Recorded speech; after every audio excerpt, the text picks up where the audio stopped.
This is Terror House Radio with Matt Forney and Bryden Proctor.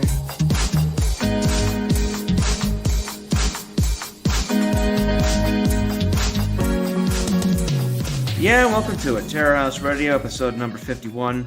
I'm Matt Forney, your charming and loquacious host, and the founder and editor-in-chief of Terror House Press. With me is my co-host and producer, Bryden Proctor. How are you doing, Bryden? Human life moves only in one direction, toward disease, damage, and death. The best you can hope for is to remain stagnant, or in certain cases, return to a previous condition when things weren't as bad as they've become for you. I like that. I like that. That's Legati.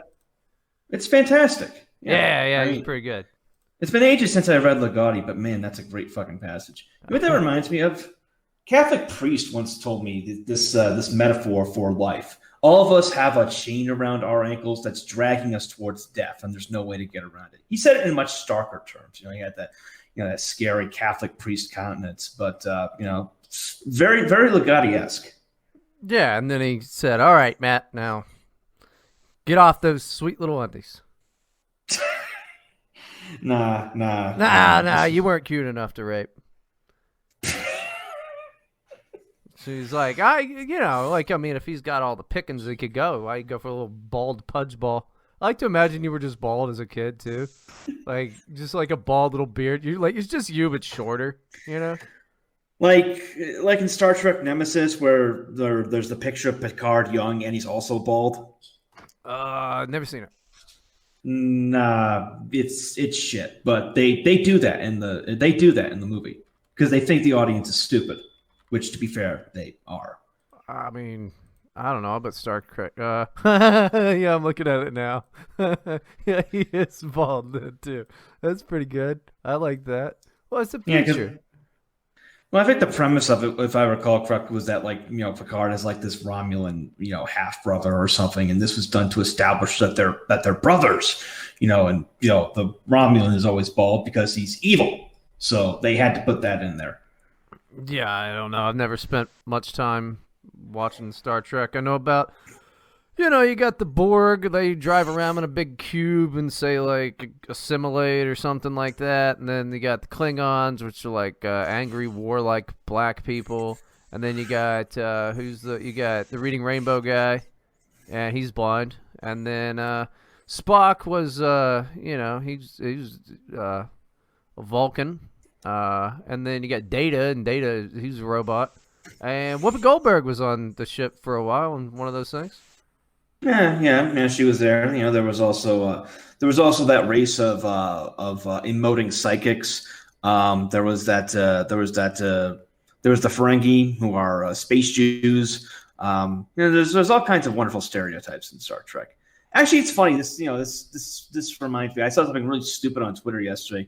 Some leftist was comparing how aliens were depicted in Soviet cinema compared to American cinema, and in Soviet cinema they all look human and benevolent, and in American cinema they all look like they give examples of the alien from Alien. They're all hideous, and he's like, this really shows how each society viewed other cultures, and it's like, no, it shows that the Soviets were broke and didn't have enough money for good makeup.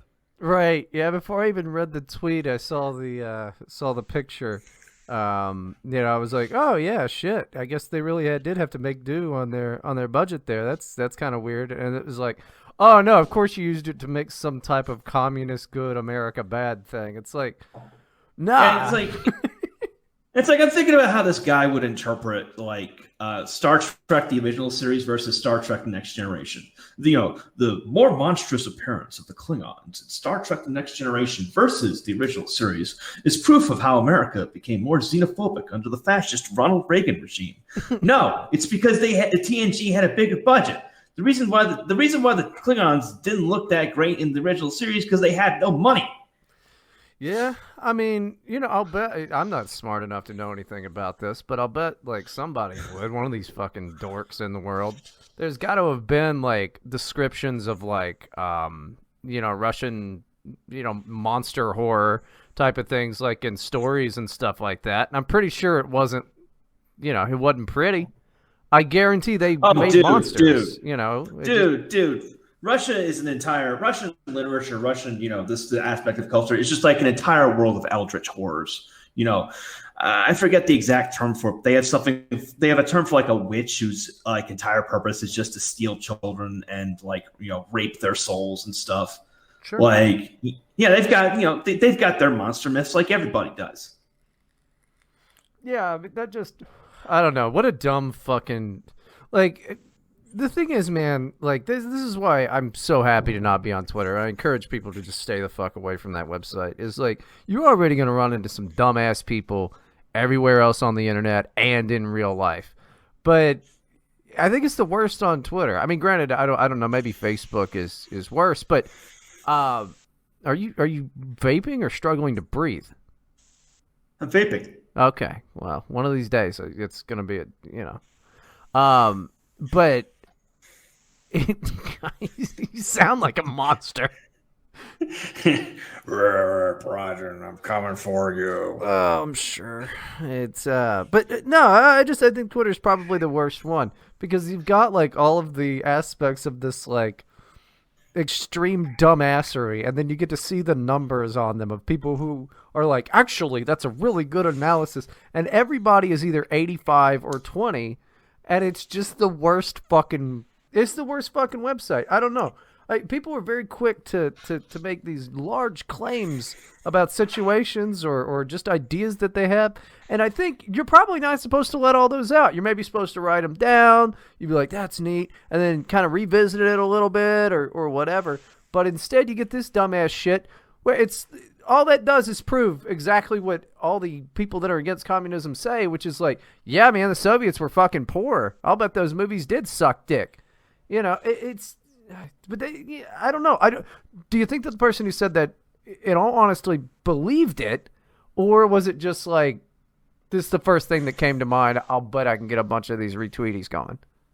I didn't look into the guy that deeply enough, but it could go either way. But I'm leaning towards sincere because people are that fucking stupid. I mean, I will partially defend Soviet cinema in that they did make some really good movies like White Son of the Desert. But the thing is, even those movies are janky as fuck. Like the editing in White Son of the Desert, which came out in, I think, 1971, it looks like it would be B-movie quality in the U.S. in terms of how like bad it is production value wise. So I think this guy is stupid. I've seen other dumbass takes along the same lines from online communists. There was a guy who was like, you said something to the effect of like, how did Putin, who was a member of Vladimir Putin, who was a member of the Communist Party when he was young, become such a reactionary right-wing figure? It's like you had to join the Communist Party in a communist state because it was required. It was the only way to get a job. Right. Oh, man. Do they really like the USSR? They probably do, huh? They're probably like, whoa, what a cool place that was when... Well, it's like we're so far removed from like the USSR actually existing that people can just kind of retcon it as being cool. Like, these are all fucking dumbass Zoomers, I'm sure. They were born in like, the mid to late 90s, well after the Soviet Union was gone. Their formative years were in the 2000s and 2010s with the financial crisis and all that shit.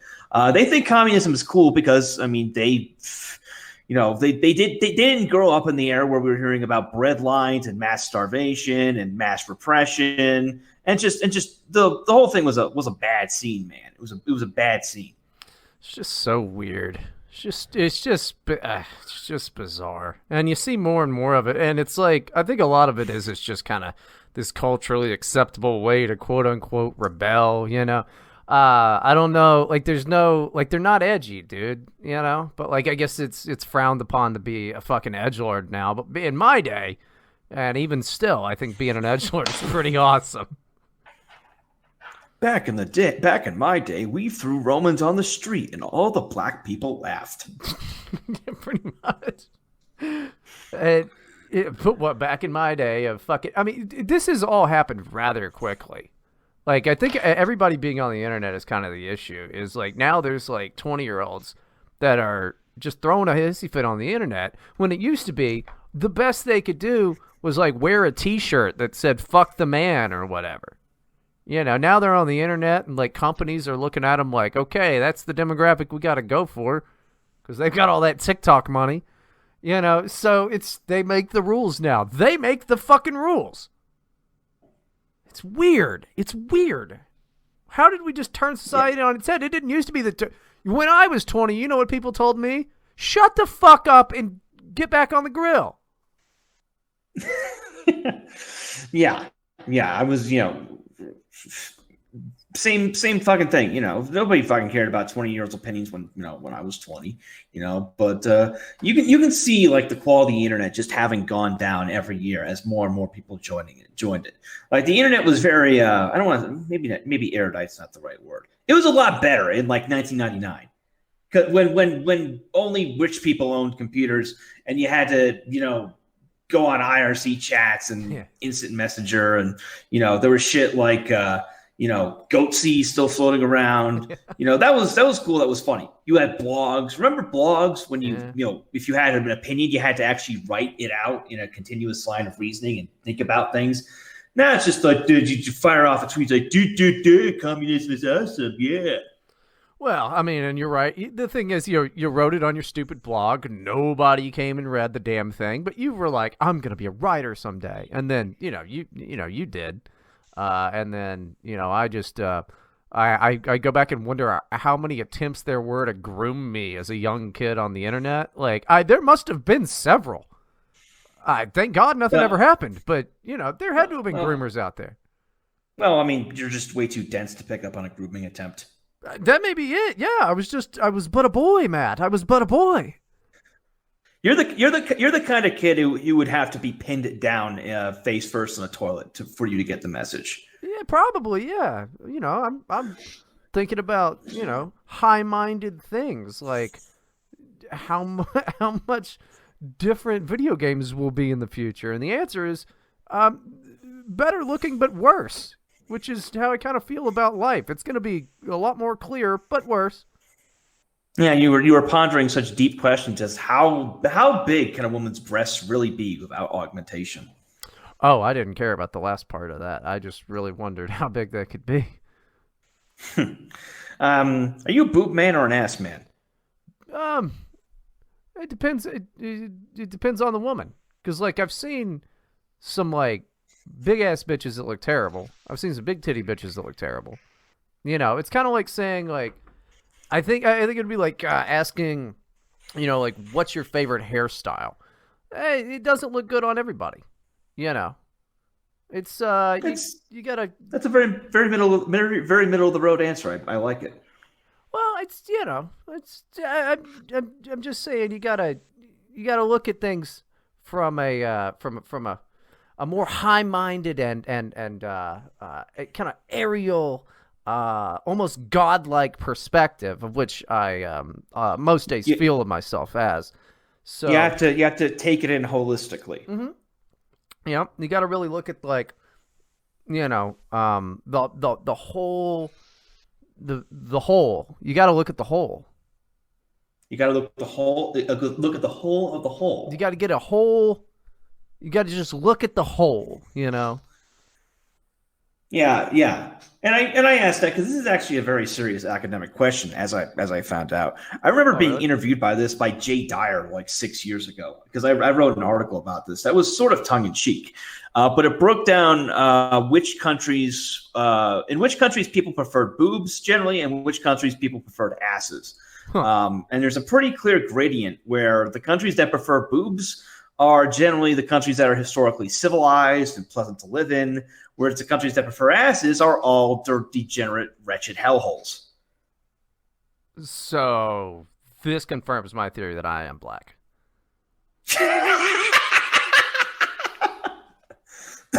Pretty much, yeah. Because I remember talking about this with Jay Dyer. There's you think about it. The ass is very primal. It's very savage. It's very kind of just goes right to your lizard hiding brains. Whereas boobs and more especially legs are represent refinement, as it were. Plus there's another aspect of it as well. The fuck would Floyd say about all this? He would say, "Hey, you probably just want to bang your mom." He probably would. And I would be like, "Yes, Dr. Freud, I do want to bang Matt's mom." Anyway, go ahead. But yeah, the idea behind this is like the ass is like the one body part of a woman that gets bigger without any conscious effort on her part, because you can just shovel food into her gullet and it just gets bigger and bigger and bigger, which is where the primitive aspect of it comes into. Aspect, yeah. You see, like, those ancient figurines of, like, goddess figures with Stetopegia or whatever it is. You see, like, shit like what goes down in the deepest corner, darkest corners of Africa, where they're still using witch doctors to protect themselves from bullets. Yeah. Whereas boobs, it's kind of, and legs are kind of a breeding thing. You either got it or you don't. And if you where are you getting legs from? I've got legs. Well, it's everyone has legs. Not yes. everybody, Matt. Okay, tell that to the veterans, buddy. Well, like, long legs on a woman were considered a sign of good breeding and aristocracy. Okay. Gay. Well, I mean, think of a woman with short legs. What would that woman probably look like? She'd probably be speaking Spanish. Yeah. There you go. She's speaking Spanish. She's speaking Spanish, and she cleans houses for a living. Not all of them. Some of them. Nah, but they some of them work at the fucking grocery store. No, have you considered this? That maybe it's not so deep.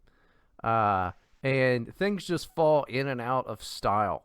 Because, like, the 80s, I think it was 70s or 80s, Rod Stewart had that song, Hot Legs. He's all, I love you, honey, talking about legs and stuff. People are all legs, God, legs right up to her neck, like this whole fucking woo, yeah. And then, you like in the 20s, people were like, oh, them ankles. Oh, them ankles. Maybe things just fall in and out of style. And in general, people just want to just be like, all right, bitch, get naked. Well, well, first off, I don't necessarily believe all this. I'm just pointing out the academic arguments that people fucking make. I think there's a little bit to it, but not necessarily. But it is worth thinking about, because again, that map of boobs versus ass kind of tracks, with the national stereotypes of what we would think. Okay. Now, there's even a map of state by state in the U.S. The states that prefer boobs are generally the ones that are nice to live in, or at least were nice to live in before all this happened. Let me hit you with this, and this is gonna sound pretty bad, but it's true. Have you seen National Geographic? Those titties aren't nice. Maybe they're like, oh, I don't really care about, but look at that ass though. Yeah, I can see that. It's among other things that are that are present in the jungle. You got to think, if you're just sitting down there and the only fucking tits you've ever seen in your life are these fucking droopy dogs hanging off of there. It's not. It's you'd be like, all right, let me go for the fat ass, right? Or as my friend in Southeast Asia described it, so many women having pregnant dog nipples. Yeah. I mean, it's just all I'm saying is, those titties ain't great, man. I did flip through the National Geographic as a kid. I was disappointed. I was still happy to see tits, but I was disappointed. You're not getting those big young turkey naturals from fucking from up north of Africa. And think about this. What about Japan? No asses in the whole country, but occasionally some big tits. Yeah. Same in China. More tits than ass. It's a weird one. I don't know. I think I've cracked the code. It's just social trends in general, mental fuck whatever. And I don't know, if you just leave your tits flopping out in the sun forever, I mean, they probably won't look so great. Yeah. I mean, that makes sense. I'm a fucking genius. You are. Get right down to the bottom of any of these problems that no person should ever spend time thinking about. You're like Billy Bob Thornton in Sling Blade in the scene where everyone's trying to figure out why the mower isn't working, and he's like, "It don't got no gas in it." That's you. You are Sling Blade. Oh, that's good. Things didn't end up so hot for him. Well, I mean, he was a righteous man. Oh, Jesus. Yeah, I finished on the genealogy morality. I don't care about it. How was it? How was it? It's a fucking Nietzsche book, man. So, Freddie Nietzsche, he always delivers, but, at the end you walk away going like, what a fucking prick. Pretty good. I mean, pretty good. I started this, decided to cool it before I got into the Schopenhauer stuff, but this Colin McGinn, dude, I'm just listening to a few kind of dumb lectures of his stuff, which is like, it's good that he did it, but it's fucking boring to me so far, because he's just like, it's this basically philosophy 101 course, condensed into like a series of a few lectures. So I guess it's kind of neat, but it's like, okay, so this is what all of these people, these are the big questions of all of this, and like, what is knowledge? And it's like, fine, I guess, but get to the part where we're all gonna die.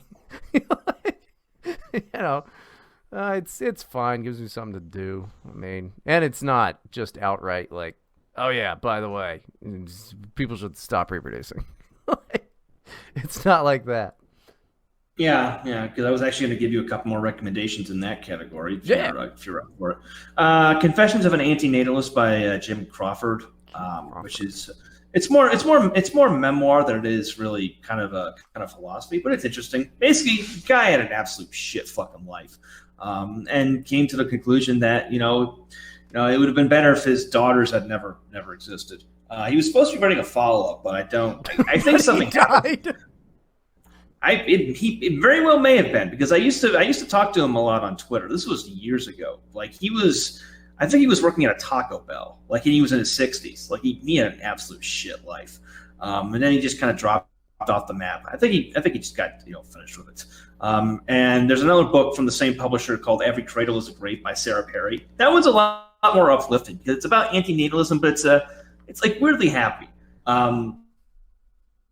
Which makes sense when you consider that the author is a pothead.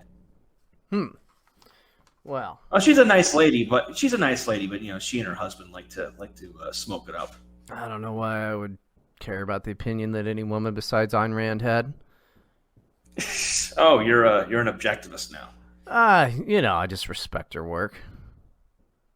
And who else is pretty good? Not really up my alley, but pretty good. Was it Emma Goldman? She's interesting. The Anarchist? The Anarchist? Yeah. She's pretty interesting. Are you trolling me, or are you serious? No, I mean, I read it when I was in my early 20s and stuff. Yeah. She's okay. I've actually never read any of her stuff. She was a nut.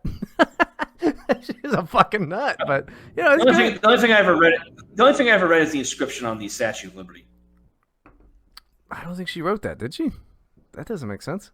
I think she did, yeah. Emma Goldman did not write that. That would be hilarious.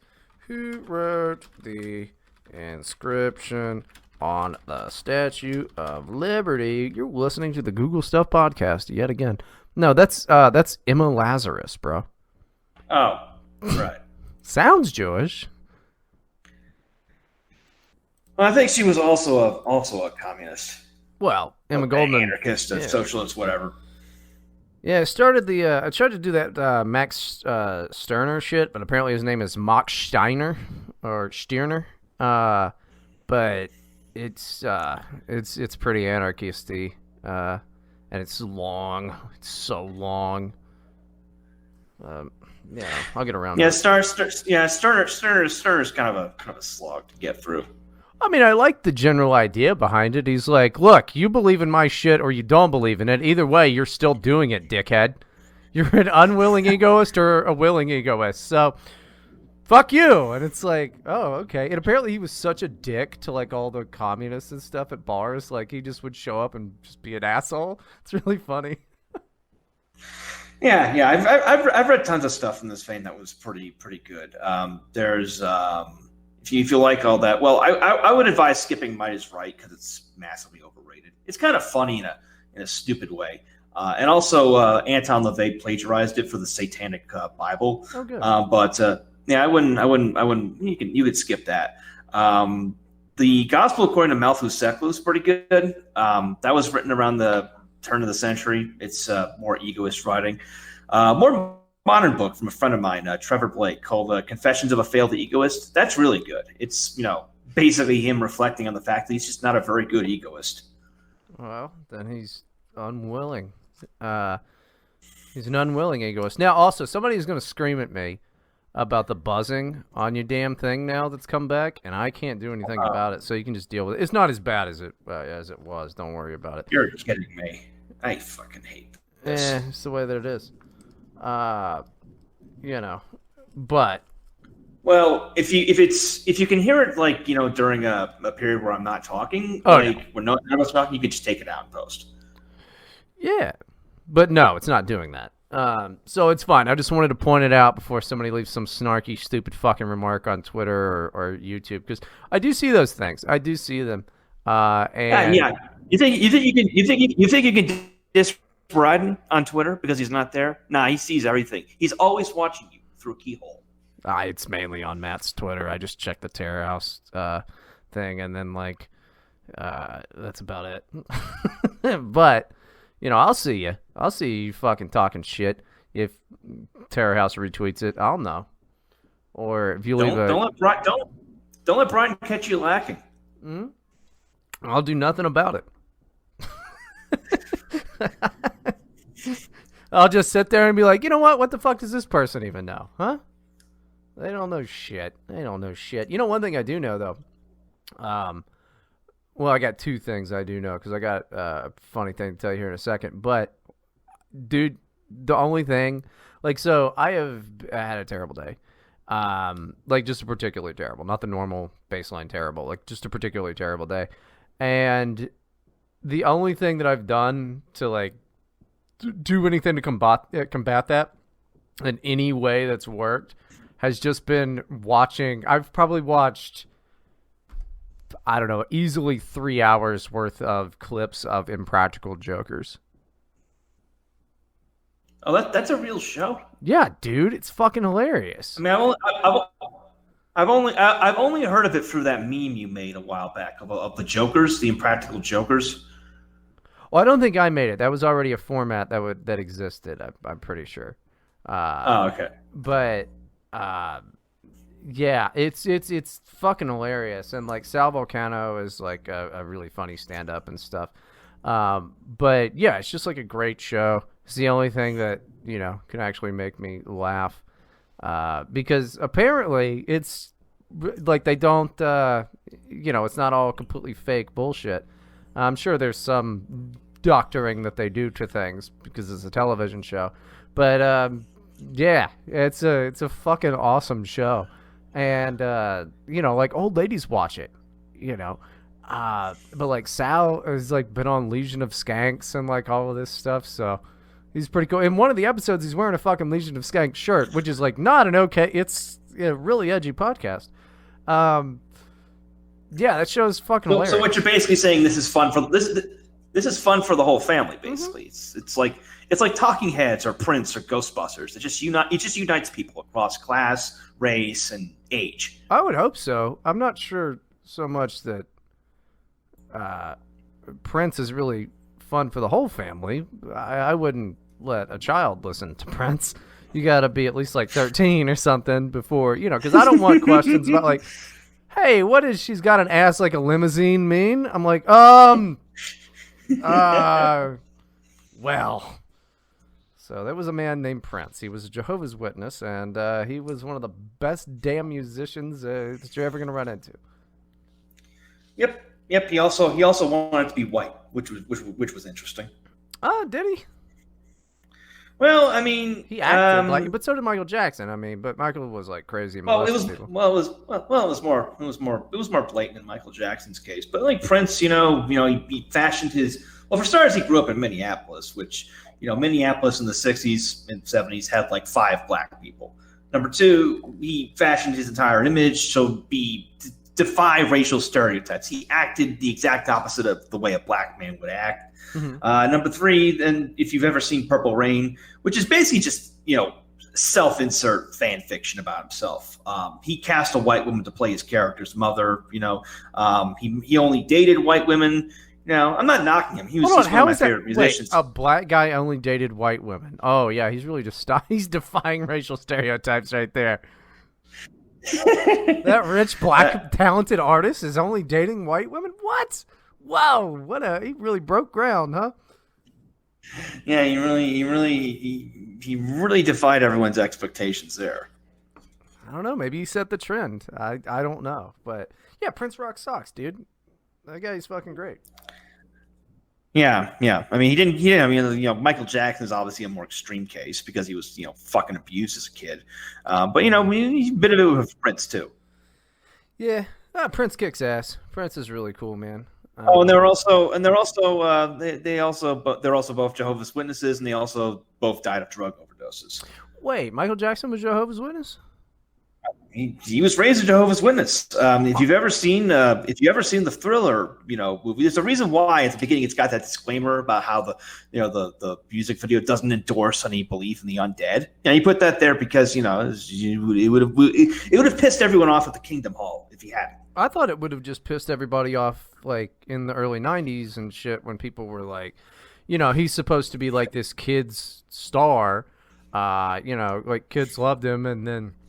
I think people don't remember quite as much as, like we would. I guess anybody our age or older would remember just how goddamn Christian this country was just a few years ago. Like, not too long ago. In the not too, far back enough that human beings can remember it. Yeah. I mean, like, dude, like the 90s, like, it was like the only time things weren't like Christian-y was when it was like, Nirvana's out there. The things were Slipknot was like a big fucking thing. Like my mom was not so thrilled about it, but I was still allowed to listen to it. But it was like, things were pretty fucking Christian-y. Now, I mean, there was a lot of Christian scamming. Send $1 with this holy water on it, and you'll get, a check with some holy water on it, and all of that. But that was the era of Joel Osteen, and that other guy who got fucking caught. Yeah, a lot of those guys went to jail. Yeah, not shocking. That was the era of Ted Haggard. Nah, he came a little later. That was, I think, 2007.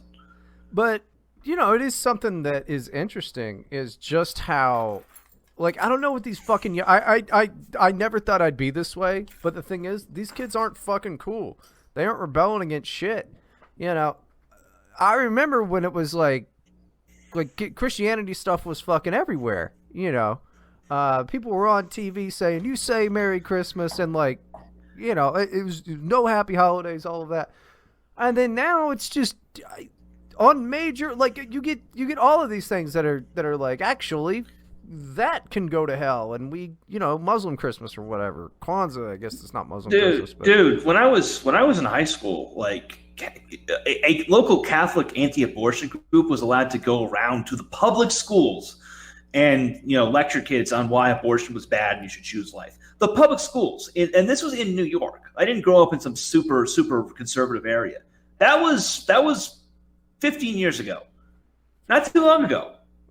Yeah. I don't think people realize that.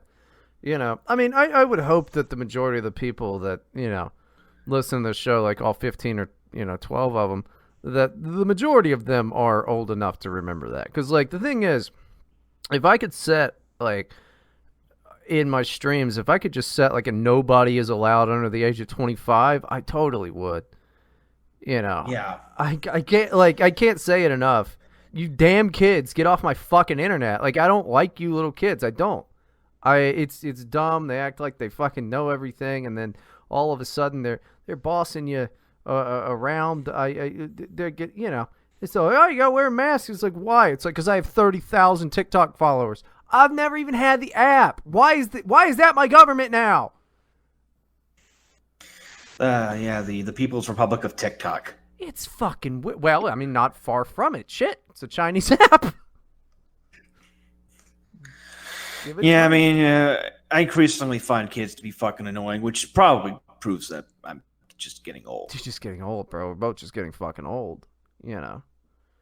I can tolerate the women, like, but the guys, like, I fuck off. Okay. No, I can't tolerate any of them. No, why would I tolerate the women?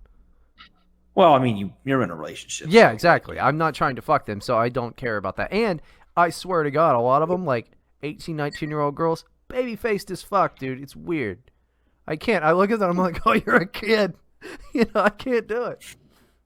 Really? Because I've noticed the opposite. It seems like fucking 9-year-olds are getting tits and ass these days, which is really fucking disturbing.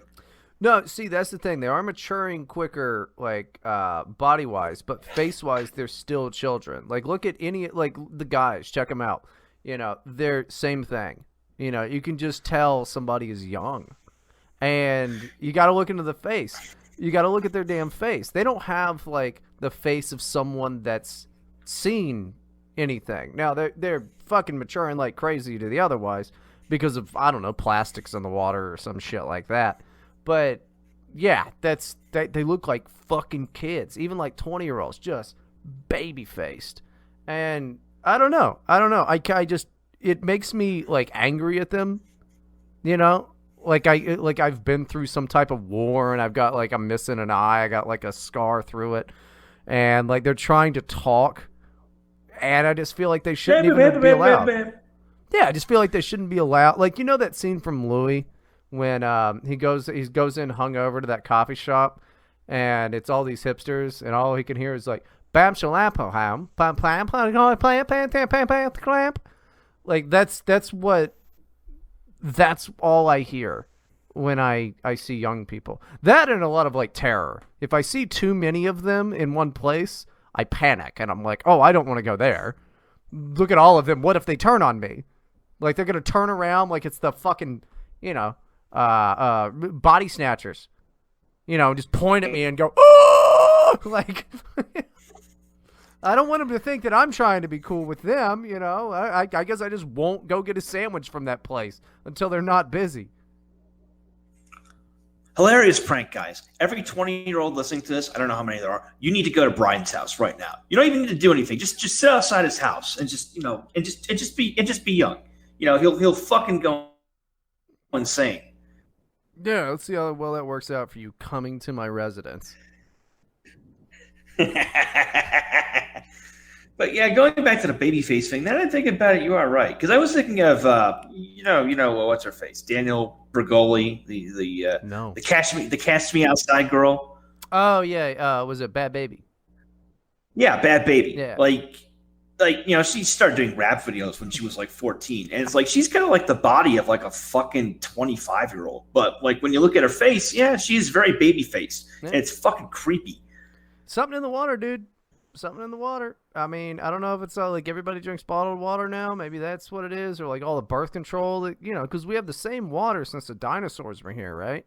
It just gets used up, recycled, and rained out, and all of that. Well, all of the pills, the SSRIs, the birth control, like all of this weird shit that we've been putting in the water that we put in our bodies, beer, like all of this unnatural fucking shit. It's causing defects and fucking birth defects in fish. Yeah, making the frogs gay. I didn't hear about the birth defects. We got that 3-eyed fish from The Simpsons. We've got like a massive increase in hermaphrodite fish and massive imbalance in the the gender ratios. There's way more like girl fish being born, and it does have demonstrable effects on human beings. There was a study I think about a decade ago comparing the average testicle size in Denmark versus Finland. And Finns were on average had bigger balls because the water there was far less polluted because Denmark is more industrialized. That's fucking weird. Dude, maybe when people say like the future is trans, I mean, it's fucking true. We're just all going to be hermaphrodites? We're all gonna be genderless. Yeah. Oh, man. We're all going to be genderless, and we're all going to get muscular dystrophy by the time we're 25. That sounds fucking hilarious. I'm just going to be a ghost, like in Among Us, like walking around doing my tasks, and like, my tasks will just, I don't know, be haunting people. Like, I can't imagine that death would stop me from bothering people. You know, like there's no way that I stop bothering people after I'm dead. I will bother people long after I'm gone. I guarantee that I will bother all the people I've ever known, and hopefully others that I haven't. But you know, yeah, have you heard that weird theory that like the gray aliens are just time travelers and they're like us from the future, and like they come and visit? Like that's just what people evolve into. I think that was the premise of Star Control 2. But yeah, I've heard that theory. That's fucking awesome. Yeah, I don't know if it's a theory or a movie or whatever the hell it is, but I like the idea. It's hilarious. Yeah, and all their fucking experiments on us are supposed to be like they're molding us into them, which raises so many questions about time paradoxes that it'll make your head explode if you think about it too much. I fucking love time travel stuff, man. I'm a big fan of time travel stuff. I think that's the coolest story device to use for anything. I'm always down to check out time travel shit. It's cool. It's just very difficult to do right because you can introduce so many fucking plot holes without thinking about it very clearly. Well, yeah, time travel is a fucking plot hole, man. You just make your own way of this is how time travel works in Back to the Future. This is how time travel works in Shadows of Destiny. This is how you got two main ways to look at it. Either when you go into the future, you cannot visit yourself because you in February 15th, 2021 left, so you just vanished, you disappeared, or there is a you that keeps going, and then you can visit yourself. And then that's like the Back to the Future method of doing stuff. So I don't know. I think time travel's fucking neat. It's like a cool fucking every story should be about time traveling ghosts, bro. Because I really don't care about any other fucking things. It's got to either be about a ghost or time travel. Because otherwise, it's just fucking gay. I don't care about I fucking went to the store and then fell in love and murder mystery. I don't give a shit about that. Give me a ghost and a time traveler. Yeah. I mean, there's also the time machine rule of time travel, which is the movie Time Machine, which is where you just make it up as you go along. You ever seen that, the Time Machine? No. But I read this story. 2002. Yeah, the 2002 version with Guy Pearce and Samantha Mumba. I saw it as a kid, and I got to rewatch it on the plane coming to Mexico. Man, it's a fucking shit movie. Yeah, but time travel though. Oh yeah, the time travel effects are pretty cool, but the plot doesn't make any sense. And also, it's Samantha Mumba. God, she sucks. I don't even know who either one of those people are. You remember Samantha Mumba? She was I guess it makes sense. She was a big deal for about 15 minutes in the year 2000. Samantha Mumba. No, I have never seen this person in my life. Yeah, she was like a charting singer for some shit, and she's not very good. The thing that fucking confused me about her was she's fucking first that name Samantha Mumba, and I thought she was Maori or something, Polynesian. No, she's Irish. Turns out she's fucking Irish. It's just that her father was from Angola or something. Yeah, I don't even know what Angola is. It's a country in Africa. Samantha Mumba, Gotta Tell You, I guess was her song. I'm sure if I heard the song, I might remember it. I'm sure it was on Carson Daly's TRL fucking countdown at some point. Yeah, and I'm guessing the public agree with me because after that movie, she just kind of vanished. It seems like she was just a pop star that they just got into a movie, and then for whatever reason, she wasn't popular enough. Yeah, I mean, she was, yeah, she's like Aaliyah, except she didn't die in a plane crash. Yeah, she was supposed to be in The Matrix. Oh yeah. Yeah. The tragedy that never happened. Yeah, dude, I hate that I'm gonna see the fucking Matrix 4. At some point, I'm gonna watch that fucking movie, and I know it's not gonna be good. Dude. Yeah. It's not gonna I don't even particularly like the Matrix, but I'm gonna fucking see it. Well, I mean, the first one was so good that you watch the other two, and you're like, this is... Well, those video games are okay. Fuck, I just like the idea of the Matrix. I don't know. I think the first one it's not a bad movie. It's just overrated. Why? It's a good movie, dude. The acting is fucking terrible. Yeah. Yeah, it was in fucking 1997 or 1999, I think. Yeah, it was bad. It's terrible, and you can't really blame. Well, you can blame it on his Keanu Reeves' bad acting on him because he fucking sucks ass in every single movie he's ever acted. He has the emotional range of a brick wall. But Carrie Ann Moss and what's his face, the fat black guy, they're actually pretty good actors. But in that fucking movie, everyone's fucking flat. They have no emotion. The dialogue is way too on the fucking nose. Fight scenes are cool. Premise is cool. It's a joy to watch. The CGI effects still hold up pretty well, which is a big deal. Because CGI ages really poorly. Oh yeah, they do. No, you haven't seen it lately.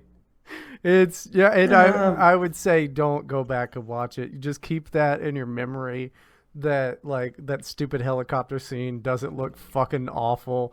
It's not that great, but the only good actor is the guy who plays Agent Smith. He's fucking awesome. I mean, the whole thing is kind of like what made it cool is like we were kids when it came out, and like it really was just kind of written in a way that like a kid would write like a cyberpunk campaign. Or like a Shadowrun campaign or something. Like, it was really... The writing was bad. It was a stupid fucking movie, but it's pretty sweet. Like, it's just good. It's still a cool thing. The other two... Mark Ames described The Matrix as Philip K. Dick for retards. That's pretty accurate. I don't know. I still like The Matrix, man. I like the idea of it. I don't like the movies. I don't, But the idea of it's cool. Like, it's a cool world. It's a neat thing. It's a great concept, Though, of course, they've gone and retconned it to be like they're claiming now it's a metaphor for transsexuality. Yeah, of course they are. Yeah, I know.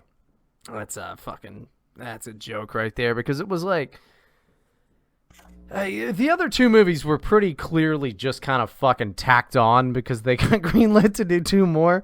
It was not always supposed to be a trilogy. That's a fucking lie. You could tell by looking at it.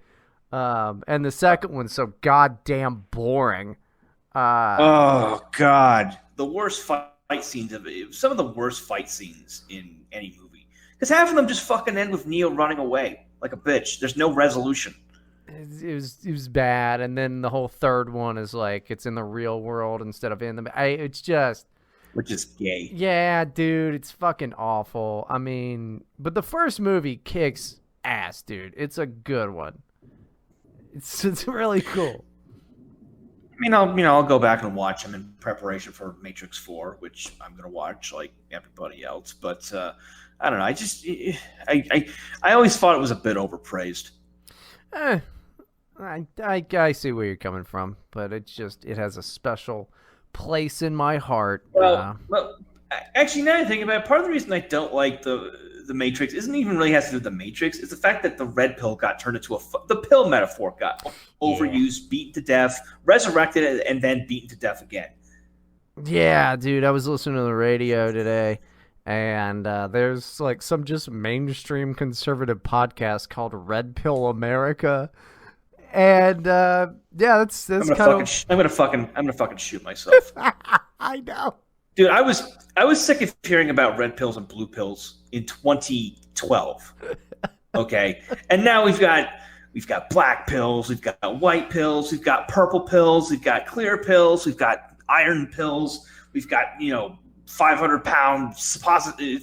gram suppository pills. I'm tired of hearing about pills. Oh yeah, I know. Holy cow! I just in part because I have to hear about so many fucking Zoomers telling me to take the red pill. Oh, take the whatever pill. It's like, listen, I don't take pills. Instead of, I wish I did. I probably should. Instead of taking the terror management theory pill, why don't you just, this is a nice way to say it. Hey, have you ever read any of Sheldon Solomon's work? It's based off of this guy Ernest Becker. It's like really interesting. But I guess that's too long to put into a fucking tweet. It's really not. Well, yeah, and then take. Part of me, I don't like the pill metaphor. Common Philip used to talk about this when he was still around. The thing with the pill metaphor is like the idea that learning or seeing the world is just as easy as taking a pill. It's not. It involves actually putting some effort into comprehending the world and comprehending your place in it and comprehending the nature of existence. Right. Well, I mean, to counter that, all of these supposed like different red pills and whatever pills are just kind of now looked at as like the red pill on this question, that all of that. Which doesn't that kind of line up? This sounds so gay, but doesn't that kind of line up with our fucking bullshit world that we are now, where you take a plethora of fucking pills all at once, and that just gives you a certain type of fucking understanding, which is usually like, I like those Marvel movies. And nothing against the Marvel movies. It's just the first fucking commercialized piece of shit that I could think of. I respect what they did with them. I was just never gonna watch that shit. Yeah. I mean, the people are fucking over medicated. Like, you have to wonder how many how much of the mental illness that we see on Twitter is just a result of people taking all these fucking pills. I don't know, but I think most of those people should probably still take, because I think on the left side you got people taking way too many pills, and then on the right you have people not taking enough pills. And I think what we need is just universal cyanide capsules, and all. I was about to make a joke about taking the cyanide pill, the only one I endorse. Just fucking, I don't know, where everybody can take a fucking Xanax and then, like, chill for a day. Just give everybody a Xanax and then take their phones and throw it in the fucking, well, you can't do all the, good God. Can't throw them in the lake, but just get rid of everybody's phones and have them take a Xanax for a day and see what happens. See what happens. Just toss them all in a Faraday cage, and, you can give them back afterwards. I mean, I don't know. I would love to just have one fucking moment of just damn silence. It doesn't exist. Silence doesn't fucking exist. God damn it. There's so many. I gotta buy a tinfoil hat now because of all the radio waves and Wi-Fi signals. I gotta start putting blankets on my windows, Matt. You have to invest in a Faraday cage. You have to actually know what a Faraday cage is. Well, yeah, it's the thing that blocks out all those damn signals, and I'm trying to turn my house into one. And then I'm not going further with the spit. It was gonna turn into a Waco bit or a Ruby Ridge bit, but I'm not doing it. Yeah, I don't know. I don't like it. You want to do Terror House News while I piss? Go right ahead. Anyway, just some updates, folks. Broken Uterus by Kai Gentan, translated by Xenon. That is our next book, Terror House's next book. It'll be out on Friday. By the time this podcast goes up, we'll probably already have pre-orders up. You should subscribe to the Terror House newsletter. There will be a link in the description to get all the advanced news on what we are doing. And we'll also be publishing some excerpts from the book on the site. In fact, there already should be an excerpt up on the site by the time you listen to this podcast. Broken Uterus by Kai Gentan, really great book of poetry. Superlative work by Gentan, superlative work by Xenon in translating it. Go check it out. It'll be out this Friday, February 19th. Our next release, Spectres of Saturn by Patrick Kilgore, has unfortunately been delayed by a week. It will be out on March 5th. I apologize for that. We've run into some unexpected difficulties, but we will have that out very soon. We will also have Patrick Kilgore on the show. We were actually supposed to have Kai Edward Warmoth on the show, but he told me before we went on air that his internet got knocked out because of these fucking snowstorms that are raging across the fucking country. Beautiful. We'll hopefully have him on soon.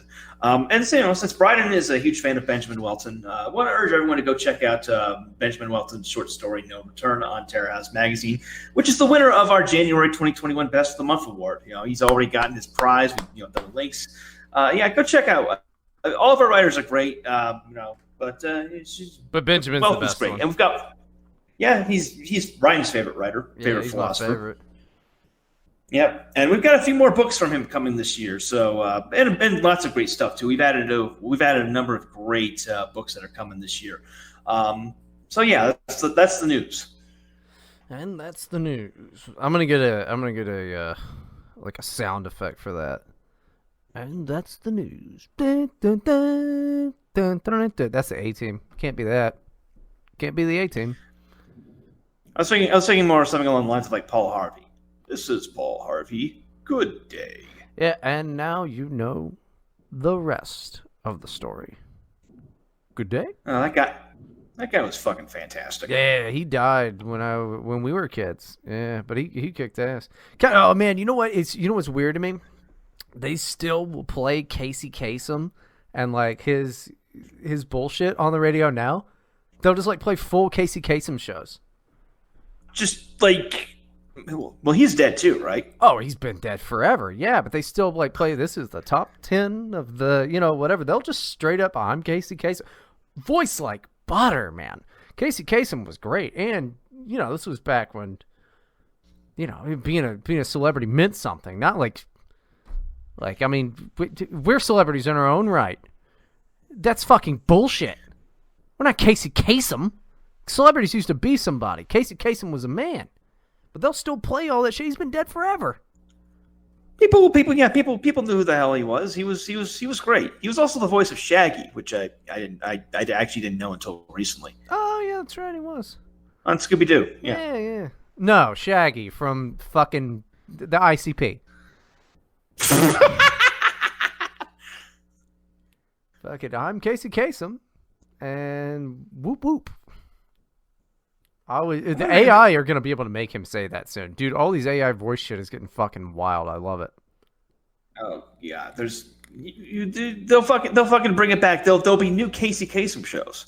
There'll be new Paul Harvey news updates. I mean, yeah, and look, if you can't beat them, join them. And I say, all of you fucking turds should go ahead and get the Neuralink. You should just fall into, transhumanism. Definitely go and get that sweet vaccine. Wear a mask all the time, because soon, wait for the upgraded ones that they form onto your face. And, I'll just live on the Outlands. I've been playing Borderlands recently. I'll just live in a world like that. That's fine. You should all definitely move into the 15-minute cities when they're built. Mm-hmm. You should definitely sell all of your belongings and move into a capsule hotel. You should definitely make sure that you own nothing, because then you'll be happy. Now, what's funny? I do kind of think that if you own nothing, you might be happier, because then you have less shit to worry about. But would that make homeless people the happiest on the planet? I've seen a lot of them that they seem pretty happy for about 5 minutes before they start yelling about stuff. I've seen some happy homeless people. They're usually tweaked out on a drug, but they seem to be enjoying life. I mean, I'm just saying. I'll bet if you didn't have as much stuff, you would. This is just like what monks do that shit, right? They're just like, oh, I don't own anything. Yeah, I think we talked about this on the show. The bollocks, the Hippocratic Oath column, where the lady discussed pulling shitty shit and blood covered paper towels out of a drunk homeless man's asshole. That guy was probably fucking happy when that was happening. Well, yeah, I'd be happy if you got all of those paper towels out of my asshole. Well, I mean, he was happy because he was fucking just blitzed on alcohol. Because again, the idea was that the guy he was such an alkie that he completely destroyed his stomach lining. So like the alcohol just scoured his fucking intestines and came out the other end right as blood. Well, I mean, you could do that or collect Funko Pops. Either one. I have just about as much respect for you. Yeah, I still don't know what a Funko Pop is. They're like a cute idea that I can't believe it was taken off so well. Like, I don't get the hatred for them. I think people go overboard with collecting them. I've never owned one, but they all look the same, but they look vaguely like pop culture characters and stuff like that. So like little figurines? Yeah. I mean, they're just, I don't know, probably about six or so inches tall. They're like bobbleheads, but they don't bobble. I don't know. You remember? It's not that much different. You remember the big bobblehead craze? Oh yeah. Yeah, it's kind of like that, except these guys are like, whoever made these, like, they got a really specific design that's like cute enough to where people are like, oh, fucking Iron Man, or like Doctor Who, or I don't know, pick any baseball player or basketball, like literally anything. You get like politicians, you get anything. They really expanded to the point that you just any damn thing. And you know, it's. I'm just thinking of like the Joe Biden Funko Pop. I'm sure it exists.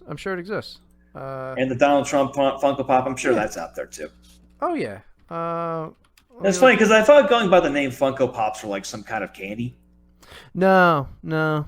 But what you're saying is that they're more like Beanie Babies. Yeah, but they're plastic. I meant in terms of like, toys that like, people were obsessed with. Yeah. They're like collectible. Yeah, they're like real collectible toys and all of that. I don't see them really having any value. I'm sure some people think of them that way, but like also like there are some Beanie Babies that are still fucking valuable, but not a lot of them. But people went crazy for those damn Beanie Babies. Those were a thing for a while. Oh yeah, I remember that very clearly as a kid. Like my sister had a ton of Beanie Babies.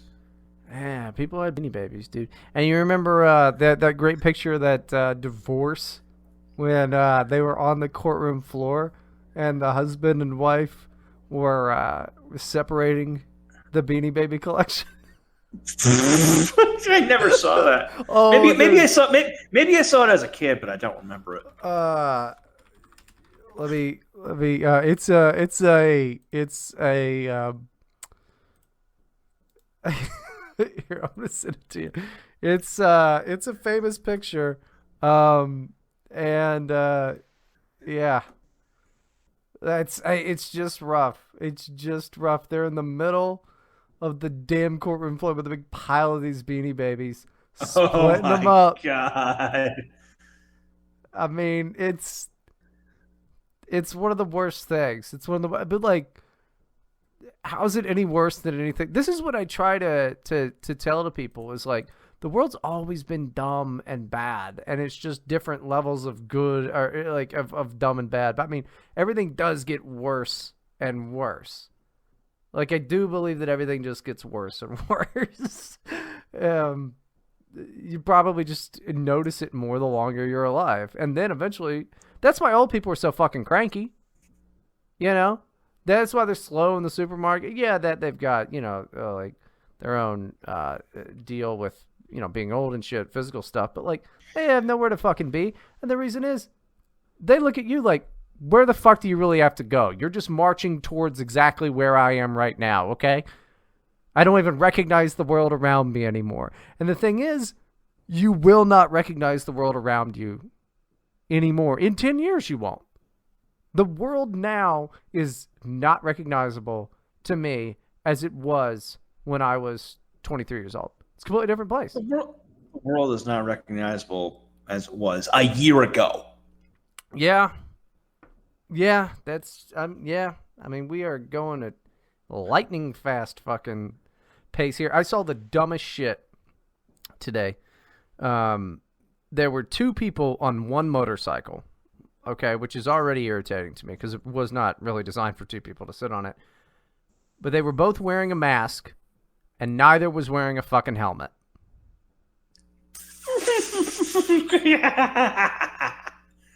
And it's like, what am I supposed to make of that? Oh, you care so deeply about your health. You desperately want to stay alive, huh? You're just riding motorcycles with no helmets, but you got your mask on. It was the dumbest thing. I wish if they weren't going so fast, I might have taken a picture of it. Oh yeah, I've seen some pretty dumb shit like that in Mexico. I ordered from a certain food delivery app not too long ago. This was a few days ago. I met the guy outside my hotel, and he applied hand sanitizer to his fucking hands before he would touch my food. Like he got off he got off the fucking motorcycle. He pulled out his bottle of hand sanitizer. He's just lathered his hands up real good. He was getting in every crevice, and only then would he touch the food. It's like, dude, I don't care. I don't fucking care. Just give me my damn food. You don't need to humiliate yourself like that. Yeah, exactly. That's what it is. You know what that is? It's not for you. It's not for him. It's for the people that would freak the fuck out if he didn't do it. Oh, yeah. And those are the people that we're fucking ruled by. These hysterical little fucking weirdos who I don't think, there's no way anybody in their right mind after this long who hasn't everybody has to notice that nobody's just dropping like flies, right? You would think that people would notice that. Because my friend has joked about it, like with regards to Mexico. Where are all the dead hookers? Because the love motels never shut down in Mexico. You can go to one right now if you want to bang a hooker, and it's completely packed. They never shut down. So all the hookers should be catching the flu and dying, right? They should, there should be a sex worker like mass grave outside every city in this country. And yet they don't exist. Well, there is. It's just not related to coronavirus. Yeah, it doesn't make any sense. We would have had to they definitely would have gotten more than $15 an hour. We would have had fast food workers and everybody at Walmart just falling over and all, and it's just simply not true. They haven't done that, and yet you still get these people who this is the only ounce of power they've ever had in their life is feeling this dumb sense of I'm doing the right thing. That person, everybody wear them, and it really is. People just don't want to deal with that small group of people who are just awful because you can't hit them. You can't fucking hit these people. So it's I guess I just am trying to get some fucking liquor. Did I ever tell you about I don't think I talked about it on the podcast, the dumbest Corona thing I've seen since this whole thing started. This was a month ago when I was in Mexico City. I was walking around La Condesa, the neighborhood, and there was a lady walking through one of the parks. She not only had a mask, not only had a face shield, but anytime someone tried to penetrate her 2-meter bubble of social distancing solitude, she would start flapping her arms and flailing around like an epileptic. The first time I saw her doing it, I was okay, she's just stretching, whatever. But I watched from a distance. Every time someone tried to come up for her on the sidewalk, because this is Mexico City, it's a crowded place, she'd start flapping her arms again. See that? These are the people that are in charge of the social norms now, are the absolute weakest of humanity. There are outright people that are enjoying this, who are very happy. Listen, I don't like shaking hands with motherfuckers. You have to do it. I don't like talking to motherfuckers. You have to do it. I don't like going places. You have to do it. There's so many people that are just on board with this and have convinced themselves that they have some type of PTSD because they'll act oh, but things, oh, but if we do this, things will go back to normal. And they don't want them to. I guarantee they don't want them to. Do you remember the beginning of this fucking farce when there was that fucking asshole that wrote this children's book that was and the world started healing and people started singing and baking and like all of this absolute bullshit. And it's like, here we are a fucking year later, and that guy's still a jackass, and you've made people awful, and now like compliant to the weakest and shittiest individuals in our societies, which like they're crazy people. Like, I'm not even blaming them for being freaked out because they're just dumb and have bought into this, but now we're all in this weird collective delusion, and nobody wants to get yelled at by the fucking dumb people who 3 years ago we would have just said, shut up, faggot! Like, that's all we would have said to them was, shut up! Hey, why don't I talk to your fucking manager? Stop bothering people. Like, they're the same people who would tell you not to say retard. Those are the people that are doing this now. It's horrible. Yeah. I like the way you described it a while back. You said basically everyone has turned into the equivalent of that weird Jewish kid whose mom made him carry a bottle of hand sanitizer around and open doorknobs with Kleenexes. Did I say that? I mean, that sounds right. You said that. Yeah, you said that. I'm giving you credit. All right, good for me. Yeah, it's true. That's what they've done. It's weird. It's weird, but I think it's really more than that. I do think that people just don't want to fucking cause a fuss anymore now. I think you can't have lived with this shit for this long and not, like, I don't know anybody that's died of this shit. I don't know fucking anybody who's died of coronavirus at all. I don't know anybody. I don't know a single person either. You know, I don't know a single fucking person, you know, and anybody that like is like somebody I know of that's like, oh, my so-and-so died of it. It was like, oh, really? How they died? Or like, oh, well, they did have stage 4 pancreatic cancer for 3 years before that. Oh, yeah. They were type 2. They were a type 2 diabetic. They already had a leg amputated.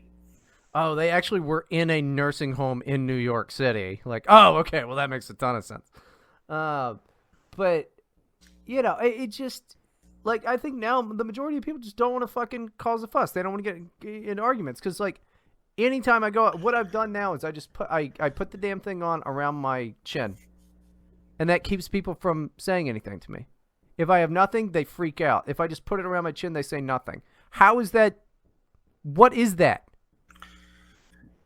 That is both useful to know and the absolute fucking dumbest thing I've heard all week. It's absolutely terrible. I mean, you know, it's absolutely terrible. It just doesn't make any sense. If I don't wear it immediately, people start like, and it's, you know, just always shitheads. Like, it's like, I'm sorry, do you own this store? Like, you taking it upon yourself? You know, it's always white people, too. It's always fucking shitty white people. And it's never the fucking employees because, you know, these minimum wage, you know. Oh, no. Oh, no. I've had a bunch of employees. Oh, really? Oh, yeah. That's what I mean. Do you own this store? You know, no. These are just I thought these were just, you know, random people coming up to you like customers. No, most of the customers at this point, nothing. I've still had that before, but no, it's like employees. I mean, it's a consistent thing. You know, it's just like they're all nightmares now. And yeah, I don't give a shit. If one of these employees comes up to you and is a hassle to you, tell them to fuck off. You know, they're ruining your day, you ruin their day. Fuck them. They don't own the damn store. You know. Yeah, plus they're not getting paid enough to really care that much. You would think. It's like you haven't been kicked out of a store for not wearing a mask, have you? No. Well, there you go. They don't care enough. Well, they care enough to try to argue with me about it. Well, you see, they put up a weak ass fight, and then they, you know, when you own them with verbal judo, they walk the fuck off. I mean, it's an absolute fucking, you know, it's a disgrace. Like, I think at this point, the only people that are doing it are just fucking nuts. But the majority of people are just going along with it now because who wants to get into a fucking argument while they're just like, shit, I forgot to get cilantro. You know, so like, it's already bad enough being in public places around other people. It's already terrible. Nobody enjoys it. You know, this is interesting and a weird thing. I can see in the eyes of people at the grocery store now. They're no longer happy. You know, man, I used to love going to the fucking grocery store. I would just walk the aisles and find new items to buy. It was the closest thing I could have to a spending spree because I'm not a rich man. So did I. Every time I went to a new country, one of the first things I loved doing was just going to the grocery store and just wandering around and seeing what exotic things I can buy in this country. Yeah. You know, and have you noticed this? Because I don't see the same. Buying food should be, especially as an American, it's a cool experience. You know, yeah, it's kind of a pain in the ass sometimes, especially if it's crowded or whatever. I look into the eyes of these fucking people, and nobody is happy. People are talking significantly less as well, which I think is interesting. You know, nobody's happy to be there. It's a fucking chore. And maybe I'm projecting. I don't know, but if anybody else's experiences have been different with that, but you know, I get aggravated every time I have to go to a 7-Eleven because I have to strap on the fucking face diaper. Well, I'm just gonna start. I'm gonna take your cue and just start wearing it around my chin and see what people do. Nobody in Mexico gives enough of a shit to enforce the rules anyway. Yeah, it's an interesting one. Yeah, put it around your chin. See if they say anything about it. You might get some dirty looks from some weirdos, but those people are psychotic. But for whatever reason, that's fine because it shows you it's not about the science of anything at all. It's not about any of these things. It's not about science. It's about compliance. Yeah, it's bizarre. It's so bizarre. And then, especially if you see like somebody like, with their mask under their nose or whatever, watch as people the people start to lower theirs more and more. Like it is now just this weird delusion. And the only people that are enforcing it, besides like different governors and mayors and stuff like that. I mean, if you're stuck in one of those areas, then you're just, you're kind of screwed. Because like I understand if you have a business and it's like if everybody doesn't wear a mask, we're gonna fine you $1,000. Then I understand why they're assholes about it. But the only people that are making a fuss about this are weird little fucking biddies who have no fucking control over their own lives. I mean, they're absolute losers. But we're all going around with it because who wants to make this some viral video moment of them calling someone else a goddamn jackass and they have to go on Glenn Beck and they get fired from their job? Yeah, I'm thinking back to that woman in La Condesa who was flapping her arms when anyone got close to her. She probably makes her husband wear a mask during sex, and she's preemptively covered all of her furniture in plastic. She's a fucking miserable individual. Well, they're all miserable, dude, because the thing is, something I've been thinking about a lot recently is something Albert Camus said in one of his essays when he was talking about the left. And this is obviously, back when he was alive. So what was like was it? Oh, what? I think that was like sometime in the 30s, something like that. I don't know. But the way you describe the left is in many passages, but like the thing that stuck with me was that these people frame themselves as compassionate, but they're not, because they're not worried about people that exist now. They're worried about, future people. These people that are a possibility, these people that don't even exist. They're not worried about the people here now at all. These people are far from I'm paraphrasing him a lot, and taking a lot into my thing, but they're not fucking compassionate at all. These people don't give a shit because they don't care about how miserable all of the people here all over the world, I just think about America, how miserable all of these people are doing this. It's supposedly about these people in the future. That's all progressivism is. It's not about you. It's about these supposed people in the future. That's not compassion. That's fucking transhumanism. That's some weird bullshit. I care about people that are here now, and I barely care about them. That's who these people are, and they're allowed to cloak themselves in this. Well, ordinarily you would take that impulse and you would put it into something healthy, like having children, but they've done it they've completely warped it into something psychotic.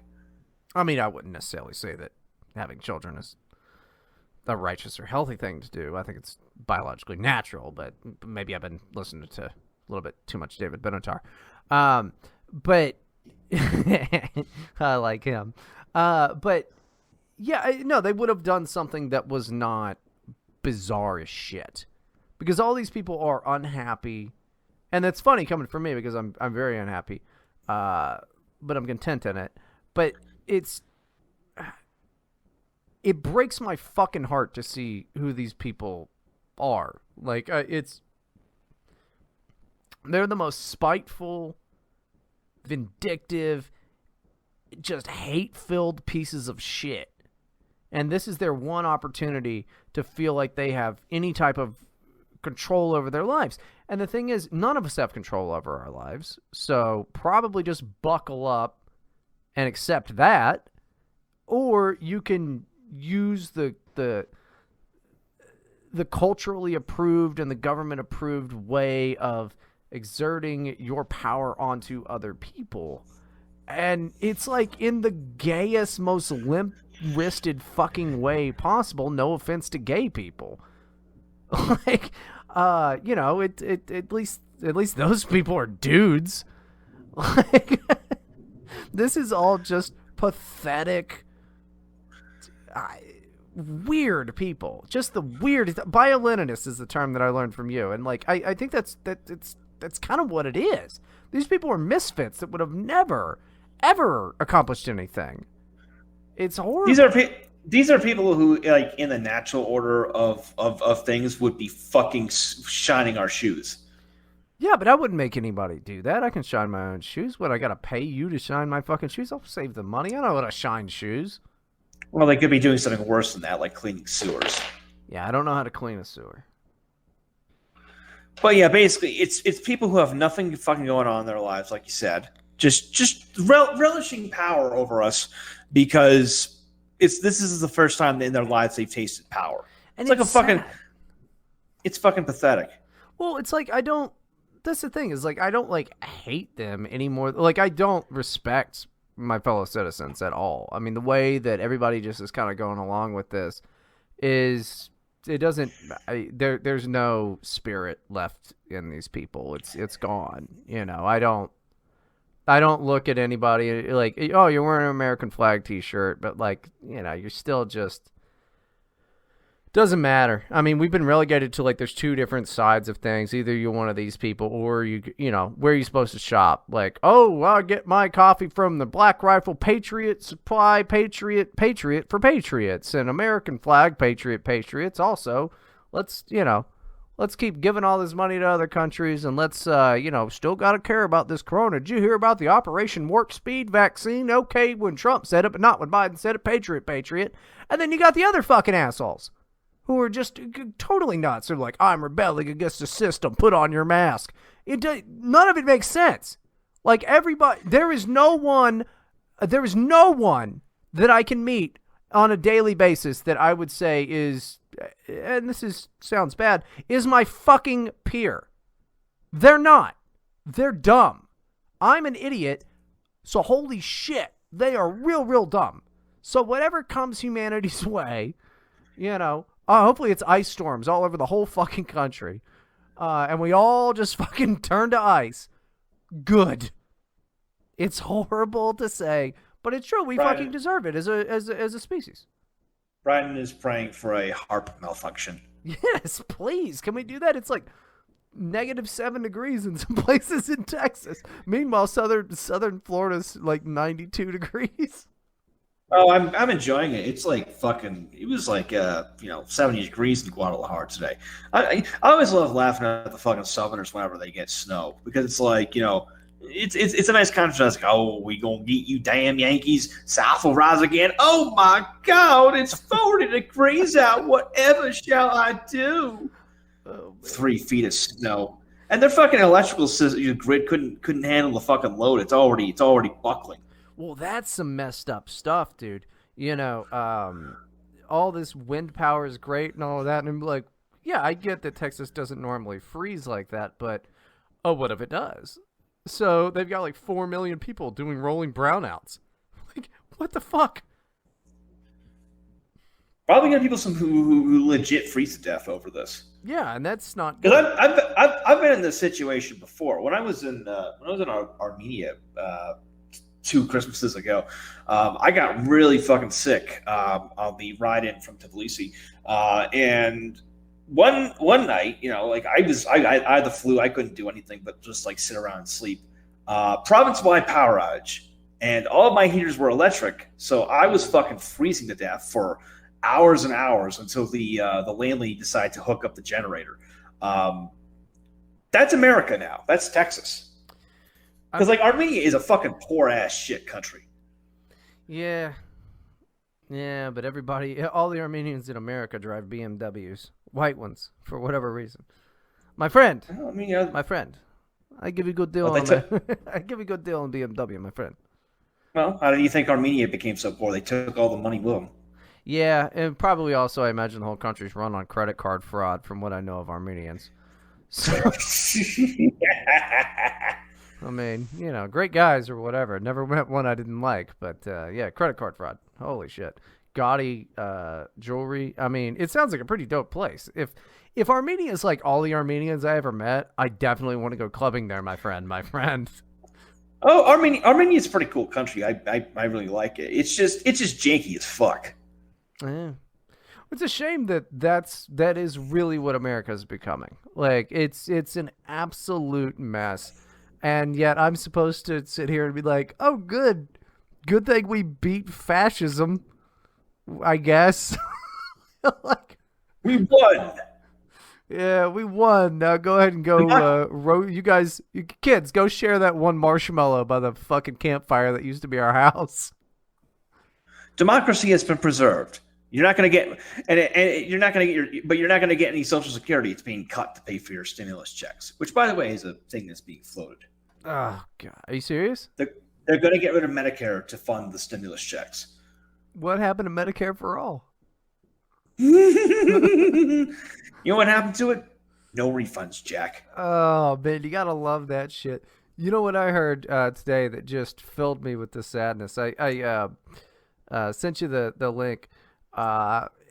Dr. Anthony Fauci received $1 million as a prize for defending science from some institute in Tel Aviv or some shit.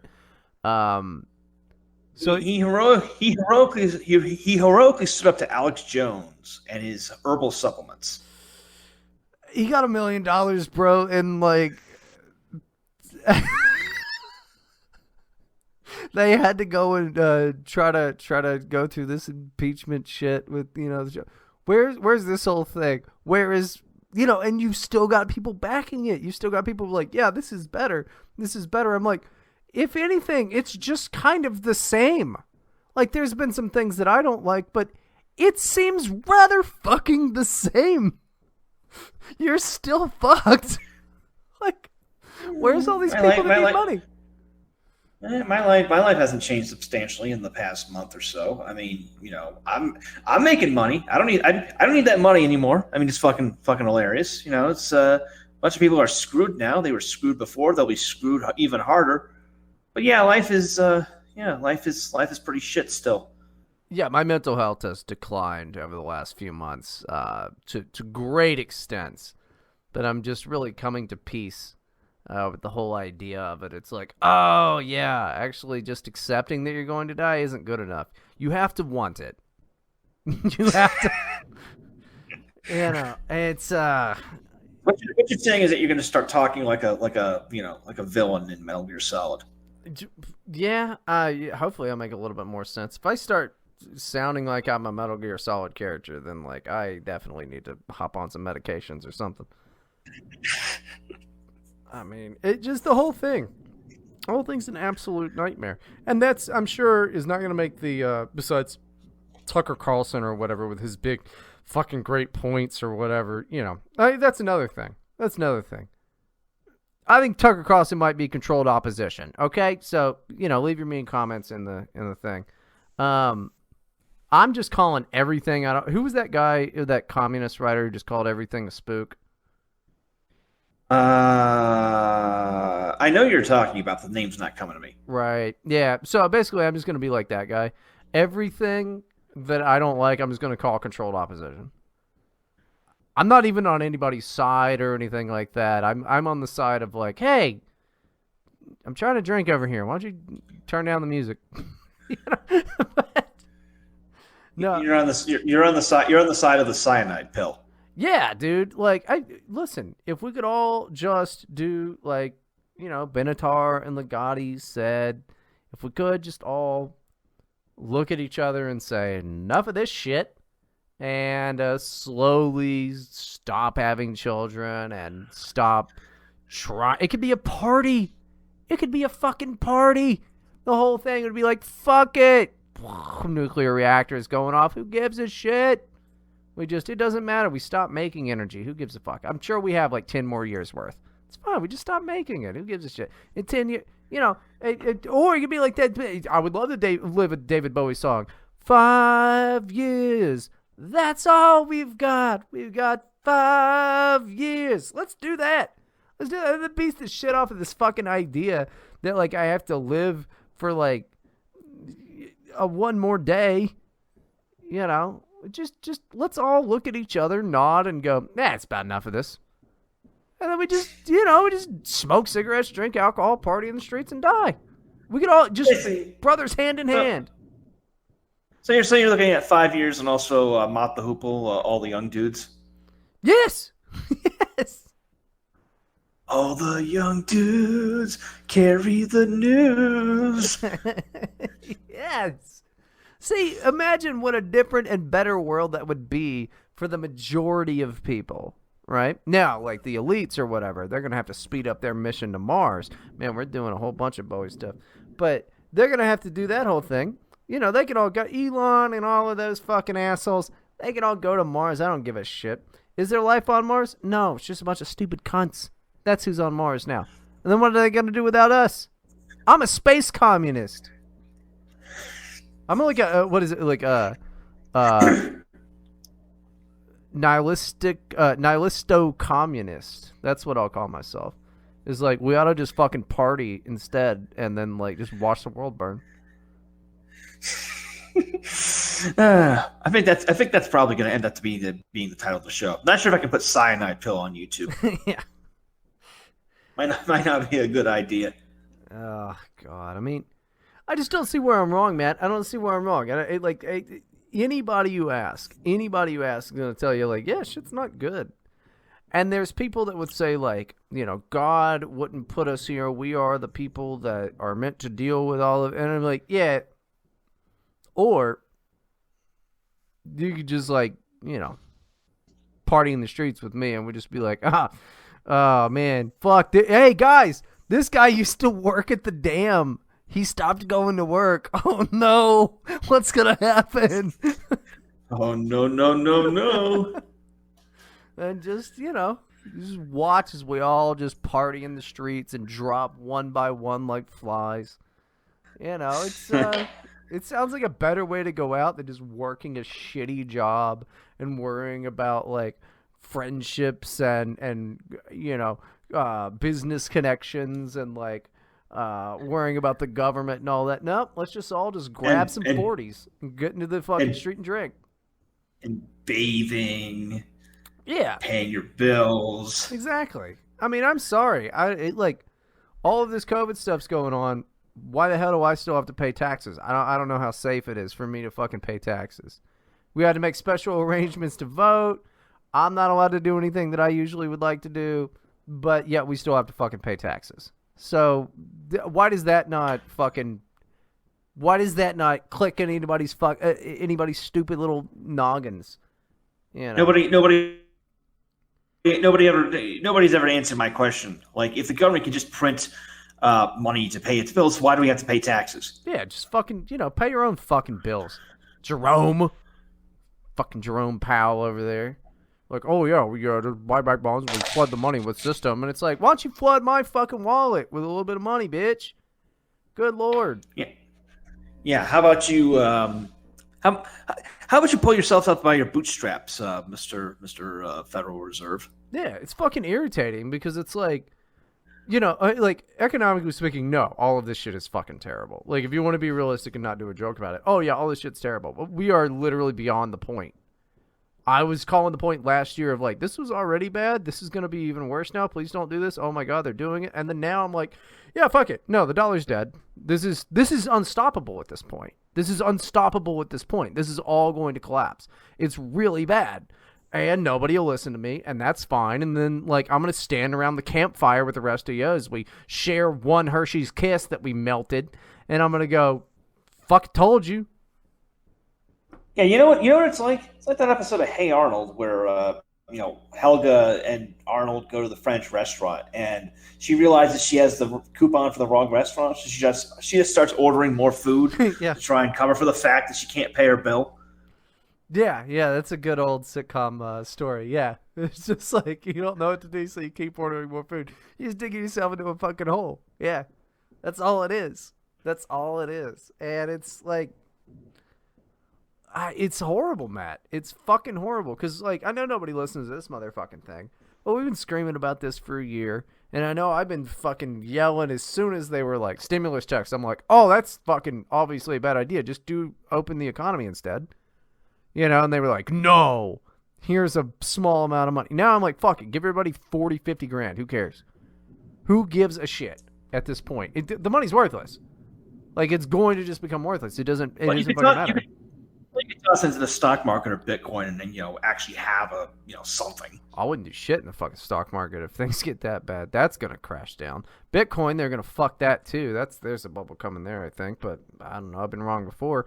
Yeah, they're gonna take that. Like, dude, they seize the gold. I mean, like they can seize Bitcoin. They can do. Don't give me this idea that it's like, oh yeah, but they can't actually. Oh yeah, well they can do that.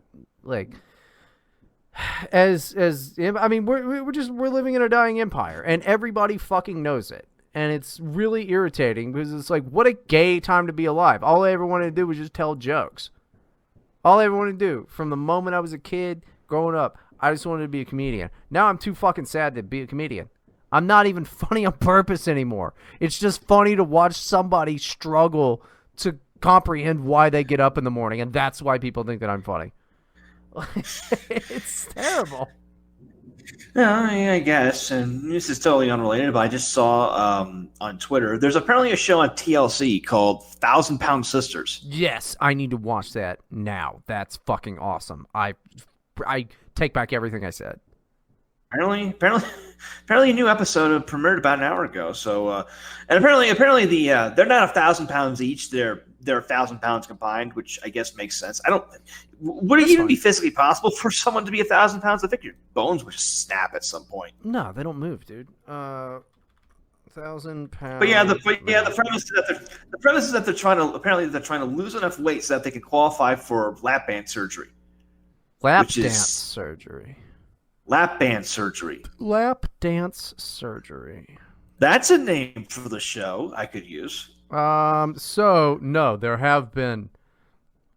So, looks like in 1941 to 1983, he didn't live that long. John Brower Menock was 1,400 pounds. He was also pretty tall. He was 6'1". Wow. Some guy in Saudi Arabia was 1,340 pounds. So yeah, people have been that heavy before. There's really no coming back from that, I don't think. I don't even know how you do it. I mean, that's on the one hand disgusting and tragic, but on the other hand, it's almost weirdly awesome.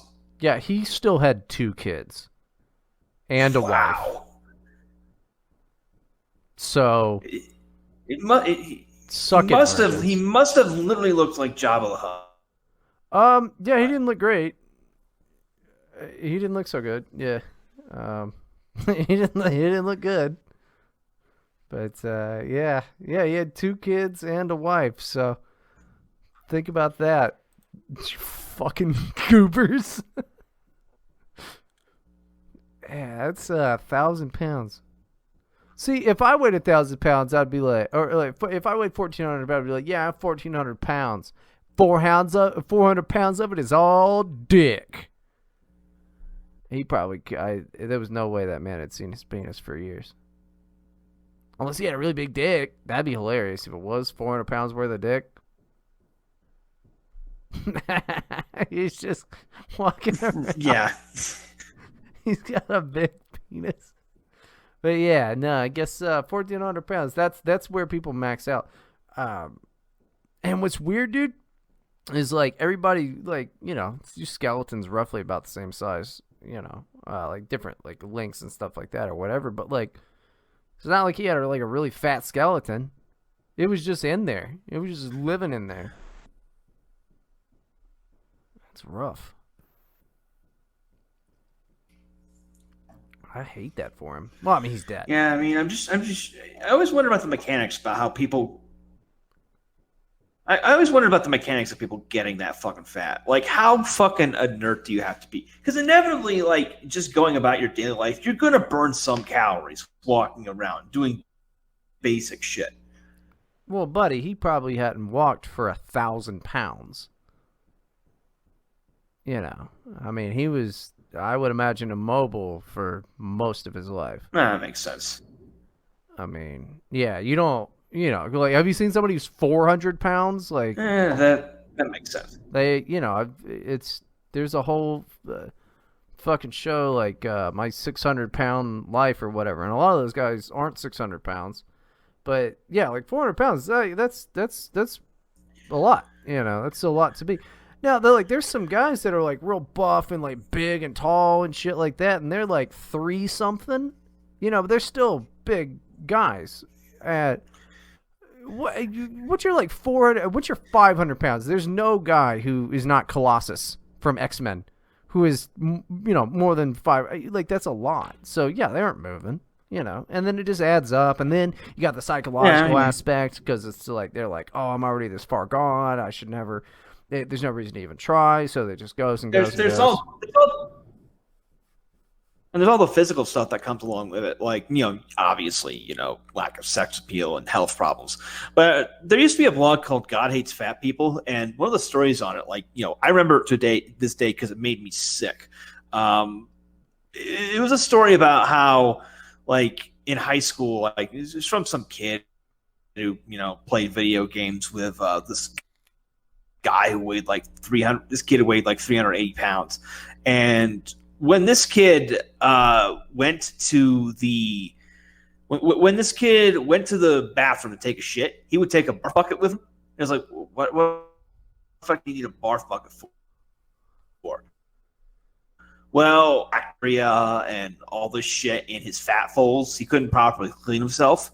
As soon as he dropped his pants to take a shit, the smell of all this rotting bacteria would disgust him to the point that he would start throwing up. Good Lord. That's horrible. Holy cow.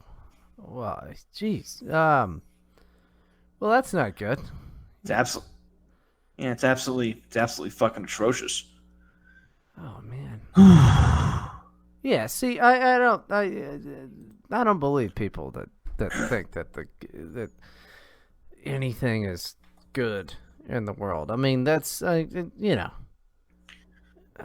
that's horrible, and that was obviously horrible for that guy. Just like the mental anguish of having to do that. Well, it was probably awful, and then that deters somebody from even, because self-esteem is everything, right? So you get that and like yeah. Oh, yeah. So, like, I mean, I'm sure that guy's dead, That's rough. Yeah. He's dead, and, he's going to be dead soon. Because, like, this blog was, like, 10 years ago. Speaking of which, according to this article, currently the fattest person alive, like, this will shock you, man. This will not shock you at all. The fattest person alive is a Mexican. What? How much does he weigh? How much does he weigh?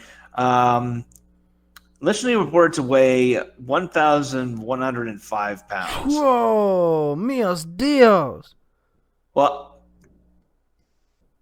actually, no. That was the initial report. His actual weight was 1,311 pounds. That's a lot. Like, that's a lot to weigh. Like, I mean, I feel like a fat piece of shit. And there's pictures of him. There's pictures of him right here. He's playing a guitar. It's nice that he's got a hobby, but like, he's got a fucking one of those breathing things. Tubes they stick in your nose. And he's also got his shirt off because nobody makes clothes for someone that fucking big. Right. Yeah. Not even in Mexico. Yeah, because, like, I mean, who was that guy, that Hawaiian guy, something Israel? He was a fat piece of shit. He was on breathing stuff, but, like, he had, a great voice, and he could sing, and he was like, somewhere over the rainbow, and I'm like, yeah, and then he's fucking dead. Who's weird is Blues Traveler. The singer for Blues Traveler? Man, he's all skinny and shit now. He was a fat motherfucker. He's all skinny now. Do you remember that's song? a shock. Yeah, you're like, give you the run around. Oh, yeah. Yeah. Oh, yeah, I remember that. I mean, I was personally shocked to see Kevin Smith lost weight. Kevin Smith? I'm thinking of Kevin Spacey. But, yeah, Kevin Smith. Yeah, he lost all the weight because he got on a vegan diet. But, like, now he's, like, double masking and bragging about it on the internet and being, like, a complete fucking douchebag. Yeah, you kind of always knew he was like that, but it's a big part of my childhood is gone. It's like, Kevin Smith is a guy that I would just be like, wow, you're fucking gay. I guess thanks for Mallrats, though. You know? Kevin Smith is proto Reddit. That's basically what he is. Yeah, dude, for sure. That's the shame. You know, that's the real shame of it all. I mean, what sucks is like a lot of these guys, like the big problem with these things is like, just as the internet was dawning, a lot of these motherfuckers who are now famous, like especially like the writers and comedians and stuff, were friends, and then they just turned on each other and split ways, you know. And it's basically Gen X's fault why we have the SJW crap, and it's fucking horrible. It's fucking horrible. And Kevin Smith is like just such a douchebag. I hate it. I don't think he means to be. Like, I'm sure he'd be a cool guy to talk to. I'm sure he wouldn't want to talk about politics, but those are the posts of his that get the likes and stuff. And it's like, you're an old man.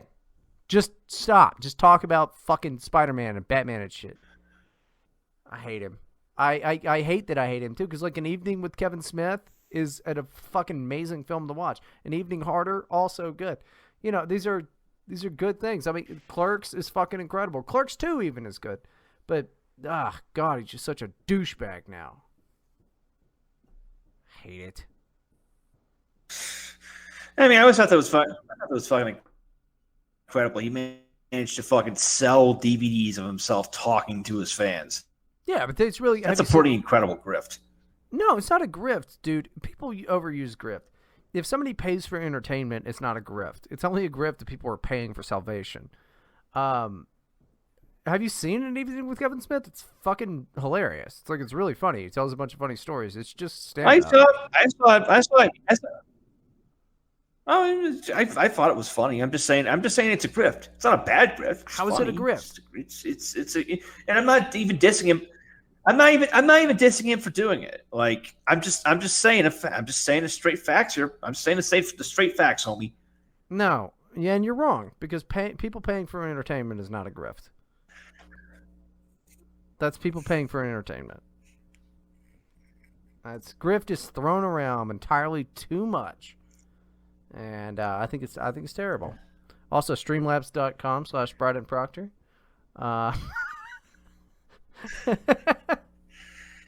It should be streamlabs.com/Terror Magazine, you know, so you can ask questions before the show and shit. But yeah, I mean, I'm not even really saying a grift as a bad thing. I'm just saying it's a grift. No, it's not. A grift can be a good thing.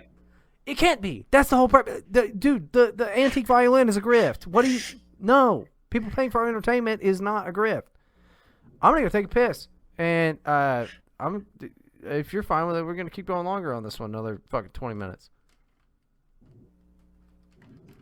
I'm gonna go take a piss. If you want to. All right. Yeah. I already did the Terror House news segment. So, yeah. Broken Uterus going to be out this Friday, just to reiterate that. Spectres of Saturn, as I said earlier, the release date of that has been moved to March 5th. Oh, I forgot to mention this on the previous news segment. Live Light and Dust, the audiobook recorded by Xenon, will finally be out. I don't have a firm date for that, but we are going to have that one out by the end of the month. Stay tuned for that. We've got great books coming next month from Annie Nowicki, Ralph Munday. We've got a ton more works coming from Benjamin Welton, David Lowery, Mather Schneider, Leslie D. Soul, and a ton of other writers that we haven't published before. It's going to be great stuff, right? Are you doing Terror House News Part 2? Beck? Yeah, are you doing Terror House News Part 2? Did you just repeat the same thing? Yeah. I mean... I actually forgot to mention something in the first one. That's... Yeah, I guess. What'd you tell him that was so cool? We've got a... I was trying to make you say it a third time, but I'm not down for the bit. I don't know. Yeah, it's been a long day for me too. You know, it's not been a great day for me. So it's been a fucking horrible day for me. Nothing worked out. You ever had one of those days, where you don't want to wake up? Everything is fucked. Everybody sucks. The best bet is to stay out of my way, motherfucker. It's just one of those days. Yeah, it's just all that. Which is funny because I actually quoted that talking to another friend. What? I think you better quit talking that. So come and get it. Yeah, it's life. I pack a chainsaw. I'll skin your ass raw. Why would he have a chainsaw? I pack a chainsaw as if it's like easy to conceal. Like he just walks around with a chainsaw. But whatever. Sorry, you say what you were talking to a friend about something. But that line's always bugging me. I pack a chainsaw. I'll skin your ass raw. One, that's not even the device in which you could do that with. I don't think. I think it would be like a real rough cut. And two, who is? Well, I was just talking about the lyrics. Packing a chainsaw. Pack a chainsaw. That video was good as fuck though. You remember? Like it had like all the cool guys from MTV. Like it had Jonathan Davis from Korn was in that video and all that. It was like a big event. Dude, MTV was like big cultural events, man. It was cool. Now it's shit. I don't know, I haven't seen it. I imagine it's just about like molested and pregnant. It's probably a show on there now. Molested and pregnant, yeah. And the sad part is a lot of us probably would watch that show. Oh, I 100% would fucking watch that show. Are you kidding me? I mean, I used to think reality TV was fucking bullshit, and then, like, now I don't know. It's the only thing on TV that confirms my bias that everyone is a fucking piece of shit. So, like, it's just...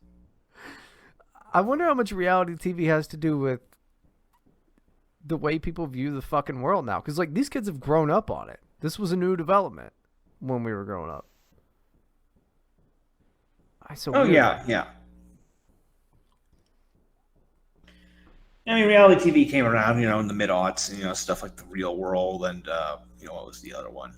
Well, The Real Jersey Shore was a bit later. Well, no, because The Real World was on when I was a kid, and, well, you were a kid, too. The Real World used to be a rotating cast every season. The Real World was on, like, when we were real young, or whatever. But then they had The Real World Jersey Shore, and then they just stuck with it because that cast of characters was just so ridiculous that they were like, fuck it, let's keep milking this. And then they stopped rotating casts. I don't know why I know these things. Yeah. It seems embarrassing, but you want me at your bar trivia night, dude.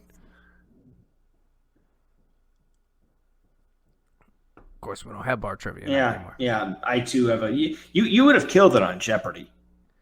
No, you would have killed it on Jeopardy. I don't think they ask those questions. I don't think they do. I don't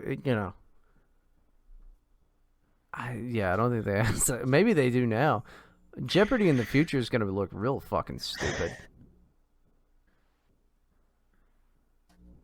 Well, I mean, Alex Trebek is dead, so like the main reason to watch it is gone now. Yeah, who's awesome that's not dead? That's like a childhood guy,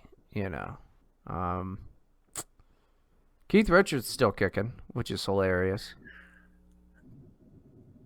Betty White's still alive. Yeah, he's still alive. Yeah, there's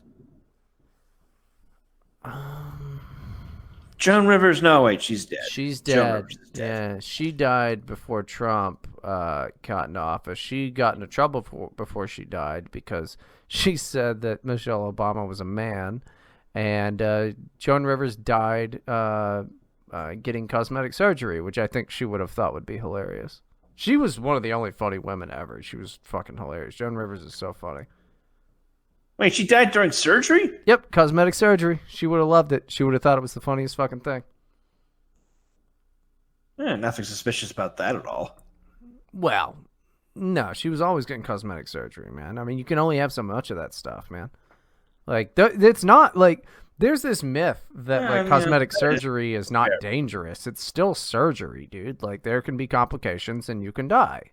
It's surgery. well, I mean, tons of women die every year from butt implants. So yeah. Yeah, no, cosmetic surgery is not 100% safe, you know. I mean, which is another thing that I don't know. I think is awful is this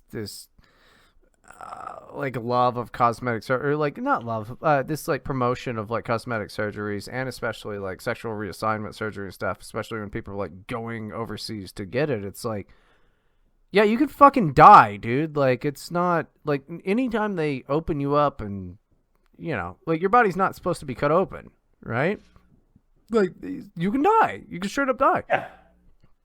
So it's I don't know. You see all these like botched as like a game show or whatever, where like people with bad cosmetic surgeries compete to get like I mean this is how sick the world is. It's worse than Idiocracy. At least in Idiocracy, everybody was just kind of an idiot. Like people just seem horrible now. Like they just seem like really bad and the worst of what humans can be. And let me know what you think of this, because this is something I'm learning about. Is this guy Mainländer? He had the idea that, and it's a bit kind of out there, but you know, use it for what it is. He had this idea that basically God killed himself and fragmented into tiny little. And I'm probably getting this wrong for any Mainländer fan out there. Little pieces of himself, which is the will, and human beings are basically just, as we evolve and march forward through time, just completing God's suicide.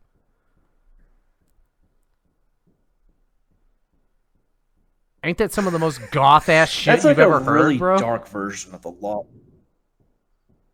I would say that is like a really dark version of the law of one. What is the law of one?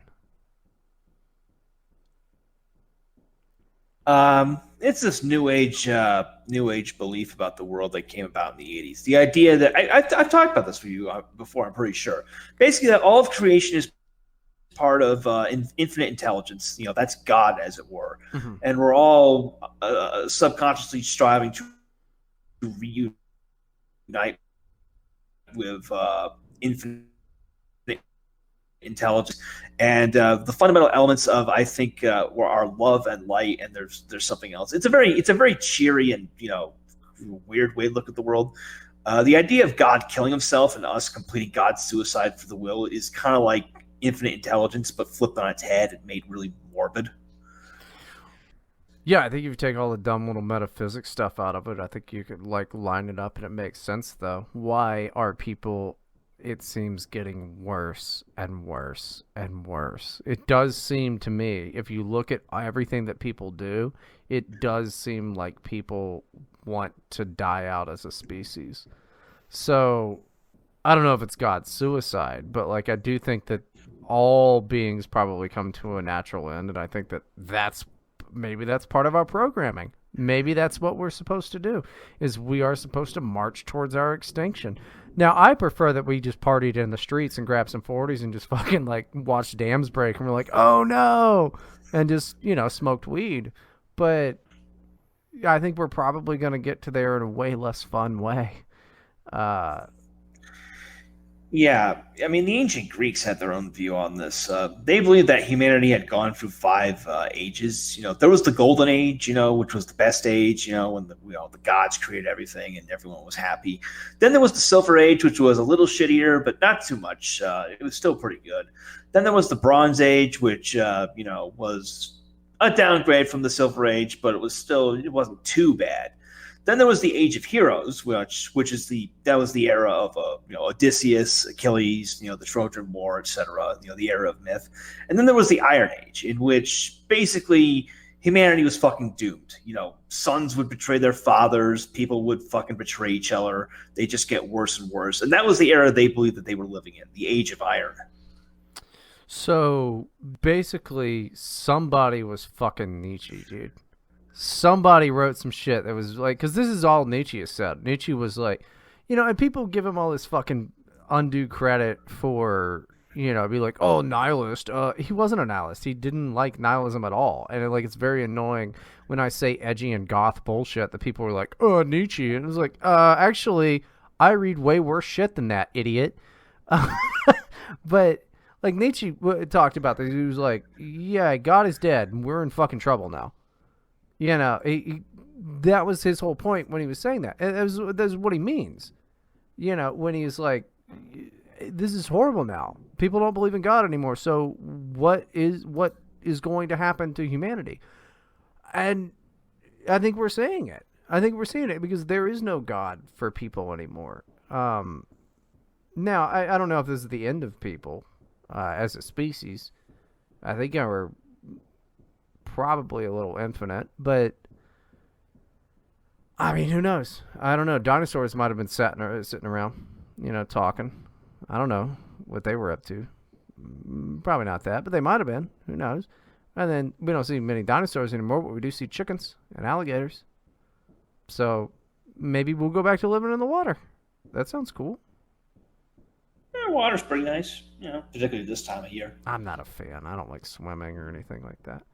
But does that make any type? Because this is something that stuck with me, and like a lot of Mainlander stuff is not fucking translated, which is irritating. I like the idea, though, or at least my understanding of this guy, that it does seem like we are marching towards extinction subconsciously, and it goes along with what Legati believes as well, and really what I think I do as well, as much as anybody can believe something that another man wrote. But it does seem like we're doing that. It just seems like we as a species are just marching towards extinction. And it's weird because it makes it comforting, Matt. It makes it comforting to be like, everything is the way that it is supposed to be. Well, I mean, would it comfort you more or less to, consider that the idea that human beings have gone through this cycle before and we're going to go through it again? Because here's something to think about. There's a lake in northern India that was created by a nuclear explosion in ancient times because it has high levels of radiation and it's completely unnatural. It does not match with the surrounding topography.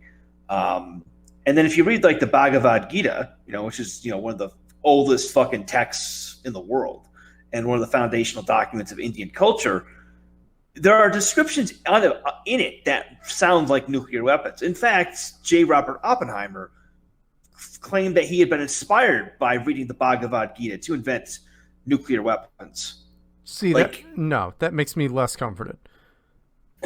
Yeah, see, that was the reaction I was expecting. Because at the end of it, I'm hoping that it all is eternal recurrence is just supposed to be a thought experiment. It's not supposed to be what this all is time and time and time and time and time and time and time and time and time again. I don't like that idea. But also, what am I but just the same as you, which is just a jackass sitting here trying to pretend that I'm not cold in the fucking wind and at the whim of everything. I mean, this last year, 2020 taught everybody, I think, a real stark reality, which is your life is not your own.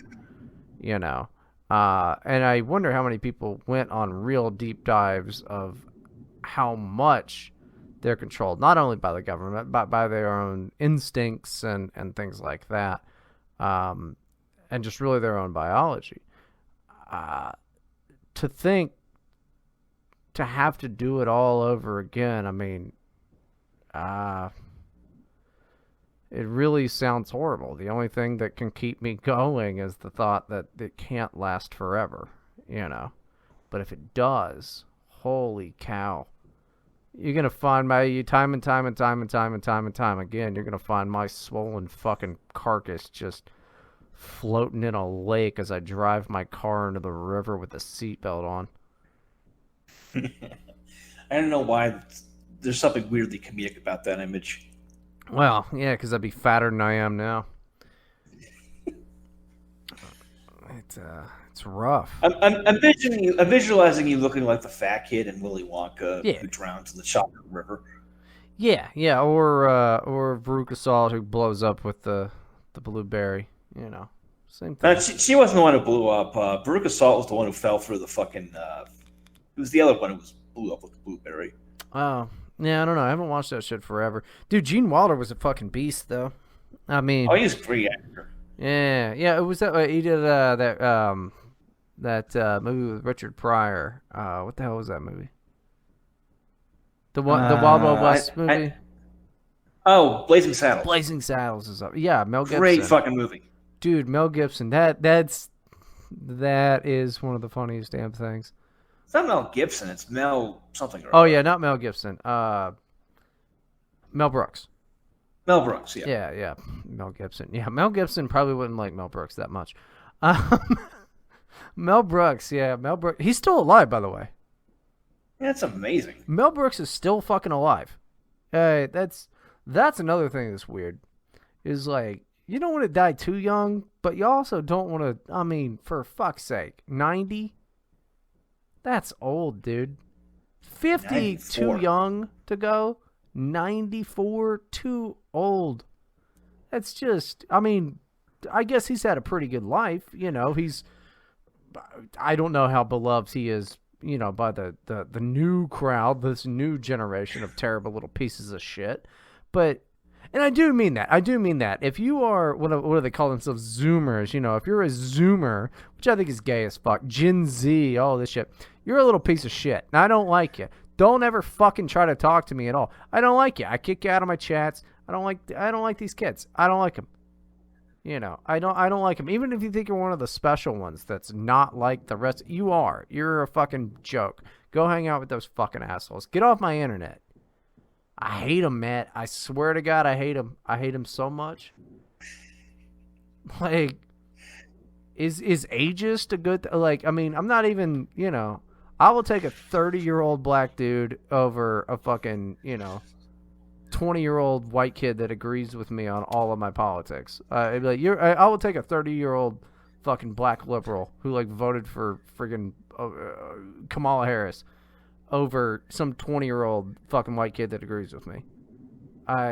Any day. Because at the end of the day, I can't talk to that fucking 20-year-old without them being a jackass. I'm pretty sure I could talk to the 30-year-old. Yeah, I'm starting to feel that myself. It's horrible. So I'm an ageist, I think. Above anything, I'm an ageist. And I don't like boomers either, because fuck them. Yeah, fuck boomers. Fuck anybody who's not a millennial, dude. That's what I'm saying. Fuck anybody who's not a goddamn millennial. That's the only generation that... Look, I'm pretty sure we invented avocado toast. And that shit is good. We invented everybody having a podcast. And that's terrible, actually. I think we invented ironic humor. We invented analingus. Yeah, okay, that's kind of an L on our side. Yeah. At best, it's a neutral. I'm pretty sure they were eating ass in the 20s, bro. I'm pretty sure they were doing that. You know, what else did we invent? We had, blogging. We did that. That was us. Well, that was more Gen X, but we did a better job at it. No, I think our claim to fame is avocado toast and podcasting. Actually, fuck the millennials, too. I was going to say memes, but yeah, I see where you're coming from. Craft beer. That's definitely an us thing. Craft beer is an us thing. Not paying your fucking bills because you think that capitalism's going to fail. That's definitely a millennial thing that Zoomers have tried to take over.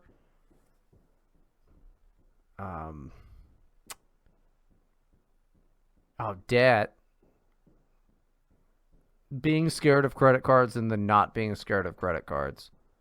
That's also a debt thing, but that's an us thing. Yeah, we didn't do much. We didn't do much. Oh, being blamed for everything, because we're still getting blamed for everything the goddamn Gen Z are doing. Oh, yeah. Shit. Yeah, we didn't do much outside of everybody has a podcast. That's our age. Every single person. Who do you know that doesn't have a fucking podcast? At least one podcast. In my age group? Yeah. Nobody. Yeah, exactly. Yeah, I take back what I said. They're just stupid in different ways. We're stupid in the same ways, but different. Life's a fucking flat circle, Matt. Existence is a flat circle. And you know what that flat circle is? Goatsy. It's just a inside of a man wearing a wedding ring's asshole. That's all existence is, man. I think that's a great place to end the show. That's a good one. It's been a couple of hours too. But yeah, well, we don't have a guest on the show, so I don't have to talk about the guest. Bryden, anything you want to plug? Not doing podcasts at 9:00 at night. Yeah. I'm not happy about this either. We're not doing this again. But yeah, go check right now on trovo.live/Bryden. Are you still doing D-Live? Yeah. Why would I leave D-Live, man? Well, if you got kicked off. Yeah, I haven't been kicked off yet. I'm gonna be there till I'm not allowed to be there. That's my rule for like any bar or like anything. I'm gonna be there until I'm told to leave. So, because it's not about the money, it's about my dopamine. And people come by and watch. It's what are you gonna do? Watch horror movies on there. That's about it. It's You can watch 1,000-Pound Sisters. Oh, man, I would love to. That sounds hilarious because I think I know who they are. I'm pretty sure that those are, like, YouTube people whose, like, faces look like Goombas from Mario. I'm going to look it up right now just real quick. Just real quick. I'm going to look it up real quick. They look Chinese. Yeah, because their faces are so fat. I am pretty sure that they had a... Yup, those are the ones. They had a YouTube channel. And look at where they are now. Fatter than all get out. And getting paid to do it. They'll die. Now, that's the thing that I want people to know about how sick our world is. They will never be helped by this. They will die. And people will pretend that they gave a shit about them. And you don't. And Matt and I are the types of honest people that would say, holy shit, I can't believe that bitch's forehead is fat. And yeah, they had a YouTube channel, and then now they have a whole thing. This is the last episode of Terror House Radio because I'm gonna fucking kill myself.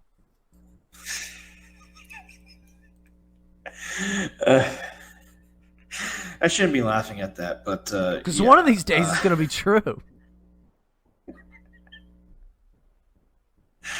But yeah, go check right now. Oh yeah. One thing I do want to actually plug is I just got Paul Town's book.